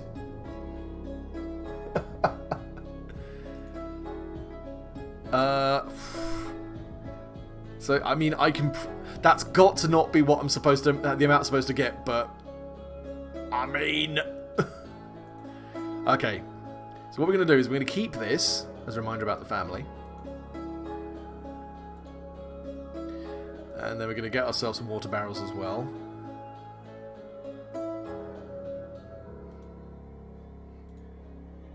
And let's hold the picture on the wall as well. So, settling in the house down anew, you notice one more potential improvement.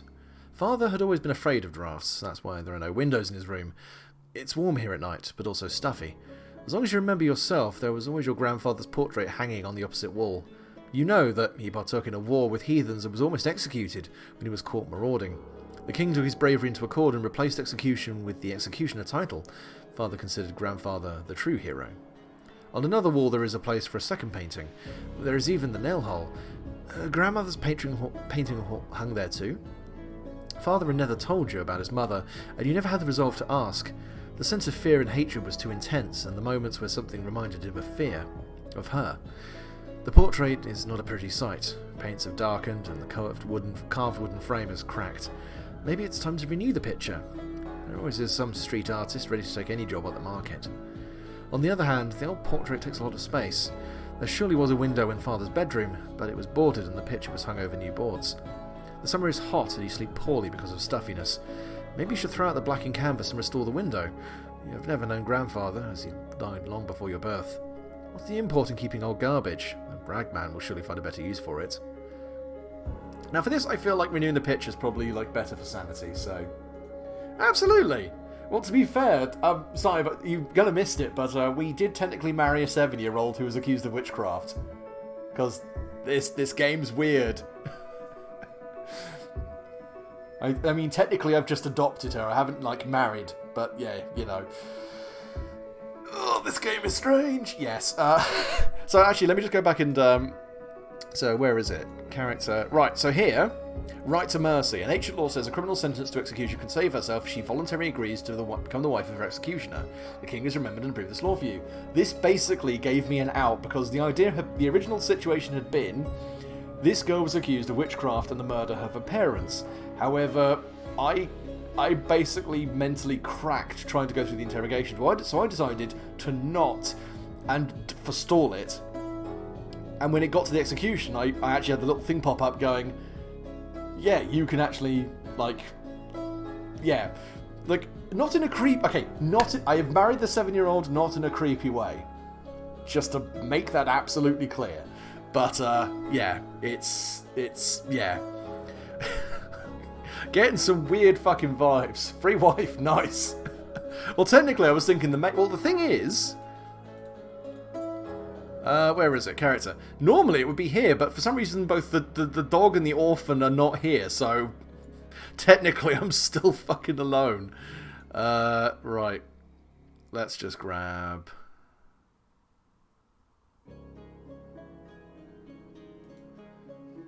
The old horde rests in the stall and you quickly reach the destination with the new mare. There we go. You hear the floorboards creak as you move along the house. Before this house came into your grandfather's possession with the title of executioner, it belonged to some warlock. Oh yeah, blah blah blah. There we go. Stop it. Right, there we go. So, let's go back to the map. So, we've got a few things we could do.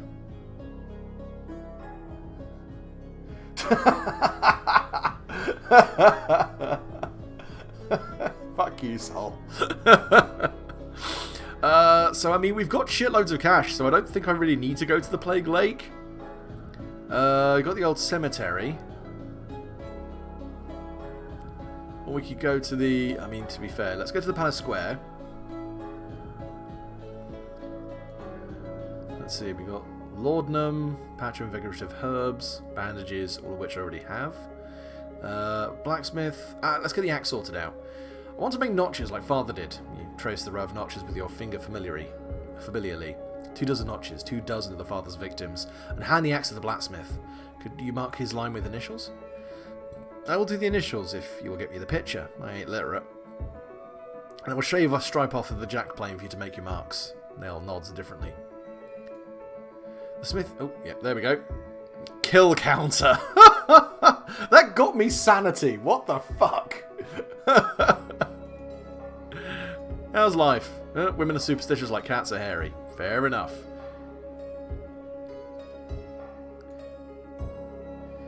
Now the family weapon has acquired a special meaning. On the handle under the butt whiten 2 parallel lines with notches. One is marked by the initials of father, the other by the first letter of your name.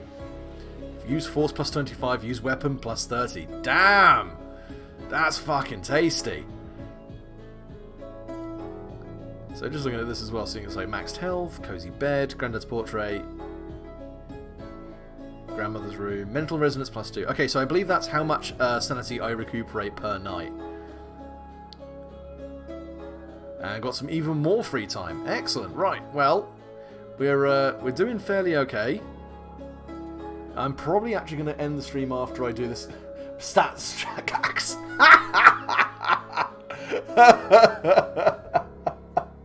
I mean, to be fair, it's weird. It's weird medieval Europe. Like, I'm probably like one of the nicest people here, and I habitually put metal things in people for a living. Right, let's go and see the Duke and talk about revolution and possibly democracy. Bright colours of the garden changed to coolness and imaginary simplicity of the classical white columns, polished tabletops made from valuable woods and carved and gilded oak wall panels. The sight of the long gallery of the library hall knocks out your breath, but you are amazed by the fine and precious smell of the book dust even more. There are thousands of books on the bookshelves that go into the distance in 2 rows. Thousands of worlds transferred to the paper by the great minds of the past and present. A tall young man, garbed in a long black robe decorated only with golden medallion, with the Duke's crest on his back, on the chest, hurries towards you. Welcome! You hear the sound of torn string in his high-pitched voice.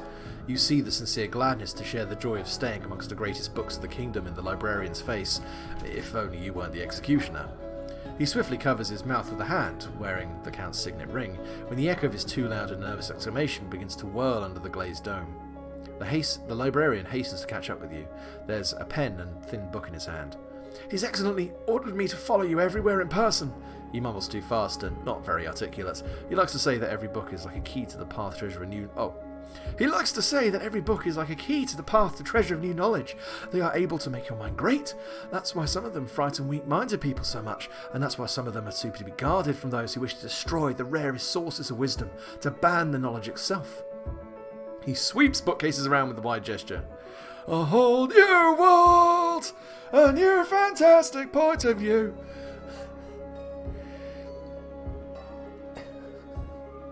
I mean, yeah, as long as I get paid for it. To be fair, like, it sounds like being execution was kind of a cushy job. Let's have a look here. So, we got philosophy, we got politics, we got history and natural history. I mean, I kind of want to go maximum ham and become, like, Turbo Doctor. I don't really give a shit about politics, but I feel like I should probably learn a little bit more. I'm going to go with history and natural history. Oh! The librarian wrinkles his puzzled forehead, puzzled. We have a huge collection of science treatises. I have to specify your interest. Historical chronicles or geography? There are down here in Chronicles department, old maps of the capital, descriptions of ancient people who lived on the territory of our nation, descriptions of heathen religions, and chronicles of the Sacred War. Everything is there. If you need the Department of Medicine and Chemistry, then the most actual treatises are gathered on the gallery. When top-notch scientists pen something new, the Duke immediately orders a copy for himself. Medicine and chemistry. Oh god, the spelling. Look, okay. Look. I've only actually had 2 people on the block so far. One of which was a guy who was like, well, I kind of got to do it, but I'm going to be like brief and at least like direct. And the other was a 7-year-old who I kind of didn't torture that much. Like, I think I basically exhausted it for a while, and that was it. So yeah, and then asked her some pointed questions, and then went, no, fuck it.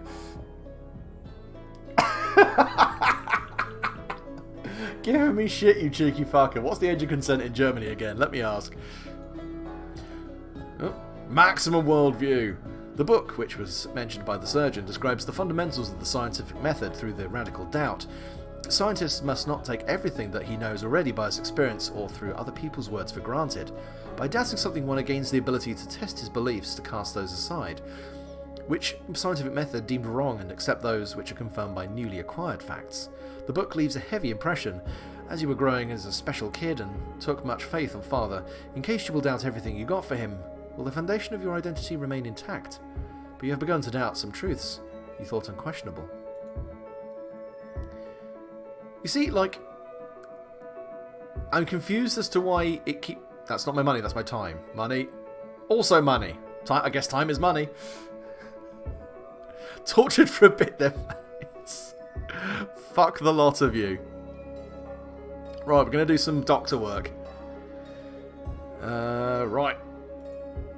The washerwoman mumbles without raising her eyes and rubs her cracked red hands. Her son is ailed with headaches for several days. Poor people don't waste their words in vain, and the sight of a humble purse is enough for you to follow her through alleys curtained with wet sheets. The boy of 5 years lies on a mattress, breathing hard. You're quick with the examination. It's a plain old story. The boy was sleeping in the grass and a tick got into his ear.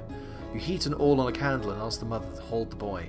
It's a miracle you're able to pierce the tick and get it out in one piece without burns. The boy cries with fear and almost goes weeping. The washerwoman dries her son's tears with an apron and slips several copper coins more than necessary with a smile as farewell. See, look, I can do good things as well. Ignore the child bride. Fucking hell. People prefer to avoid you, but sometimes they are looking for your help themselves. The executioner knows very well how a human body works. It can be useful not only for interrogations and executions. You know how to fix a dislocation or apply a bandage, and there is no single barber who could amputate an infected limb as quickly and deftly as you can. You don't know what it will be today yet. The boy asks you to go with him, is frightened by what had happened, so he's chatting insistently and chaotically. But you can't understand the problem, but still you follow him to save someone's life and earn a few coins. Oh shit, okay, well apparently I've tapped out the amount of things I can do there. So what we're going to very quickly do is we're going to swing back by Ragman. We're going to buy some meat. I'm actually going to buy a few just to burn off some of this excess money. One more. There we go. Now I feel like I haven't completely wasted everything. Oh yeah, barber surgeons. Jesus Christ, Sol. For people who are not fully qualified doctors, the closest most people could get to like decent like medical treatment would be for a barber surgeon to basically, you know, pull teeth, lop off gangrenous limbs, sew up wounds, that kind of thing. Because yeah, like hiring a proper licensed doctor was normally massively expensive. Yeah, it's kind of fucked up. It's actually the reason why the barber's pole, the red and white stripes, are actually there to signify that back in the day they were a barber surgeon. The white apron, the red of the blood. Very interesting. Anyway, so I don't need your charity. I'm rich, bitch. Right, let's go to the marketplace, go to the map, and let's fuck off home. Hell yeah, motherfucker. No, I'm out of experience, aren't I? Boo. believe that's everything I can really... Oh, look at all this meat! Yes! Give me the flesh! Right. All the upgrades are sorted. Right, let's go and end the day. As you return home, you listen, trying to hear silent breath of the girl hiding from you, but you hear the loud voices of incense and church vine instead. As he sees you, the priest stands on the bench near the hearth and smiles amiably. "My son, I've been waiting for you." You lower your heavy gaze on him, and he shudders. "What do you want, you weird bastard?"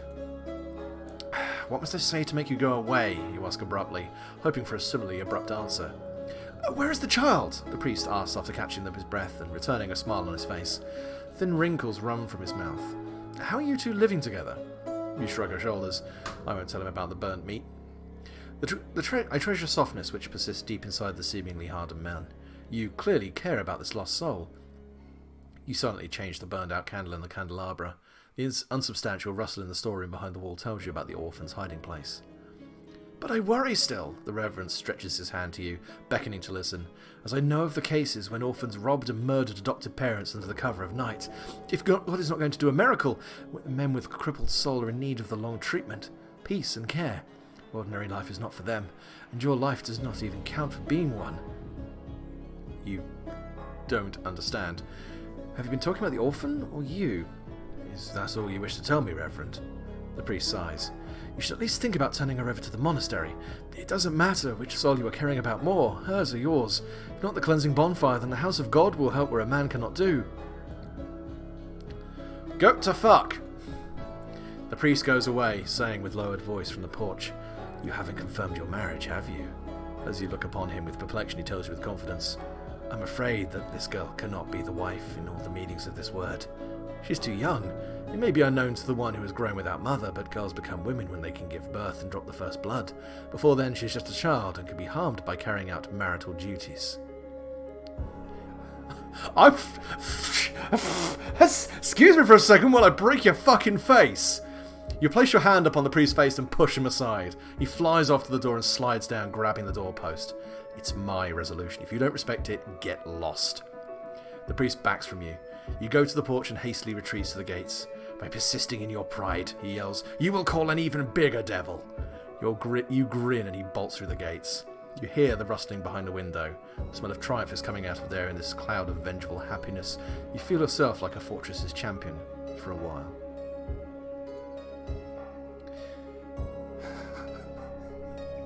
Fucking filthy priests, I swear to Christ, if I get an option to burn the church down, I'm fucking doing it. I'm a proactive atheist. I'm gonna have some supper. There we go. And yeah, there's day 7 and day 8. I'm gonna save that for another time. I'll probably do it tomorrow because I have been streaming for what feels like about 2.5-ish hours. And I need to rest my voice because it's nothing but non-stop talking. But this is actually alleviated and lifted my spirits a little bit. I really appreciate you guys showing up and saying hi. So thank you very much. I will catch you all at a later date. And I hope you have a lovely evening. And yeah. Oh shit! Look at this! Look at this! Look, there's flowers now growing. And there's less blood on there. I think that actually changes to reflect... And there's little anatomical things. This is actually showing my mental state. That's really cool. I really appreciate that. Okay, anyway, we'll call it there. I will catch you lovely people later. And yeah, I am making a difference. And this is the thing. This is what was really sold me on the executioner. I'm going to make a big... fucking glowing review for this game when I actually finish it. And we're not... This is actually not the first episode. There's more to go on. But anyway, have a lovely evening, guys. And I will catch you all later. See you later.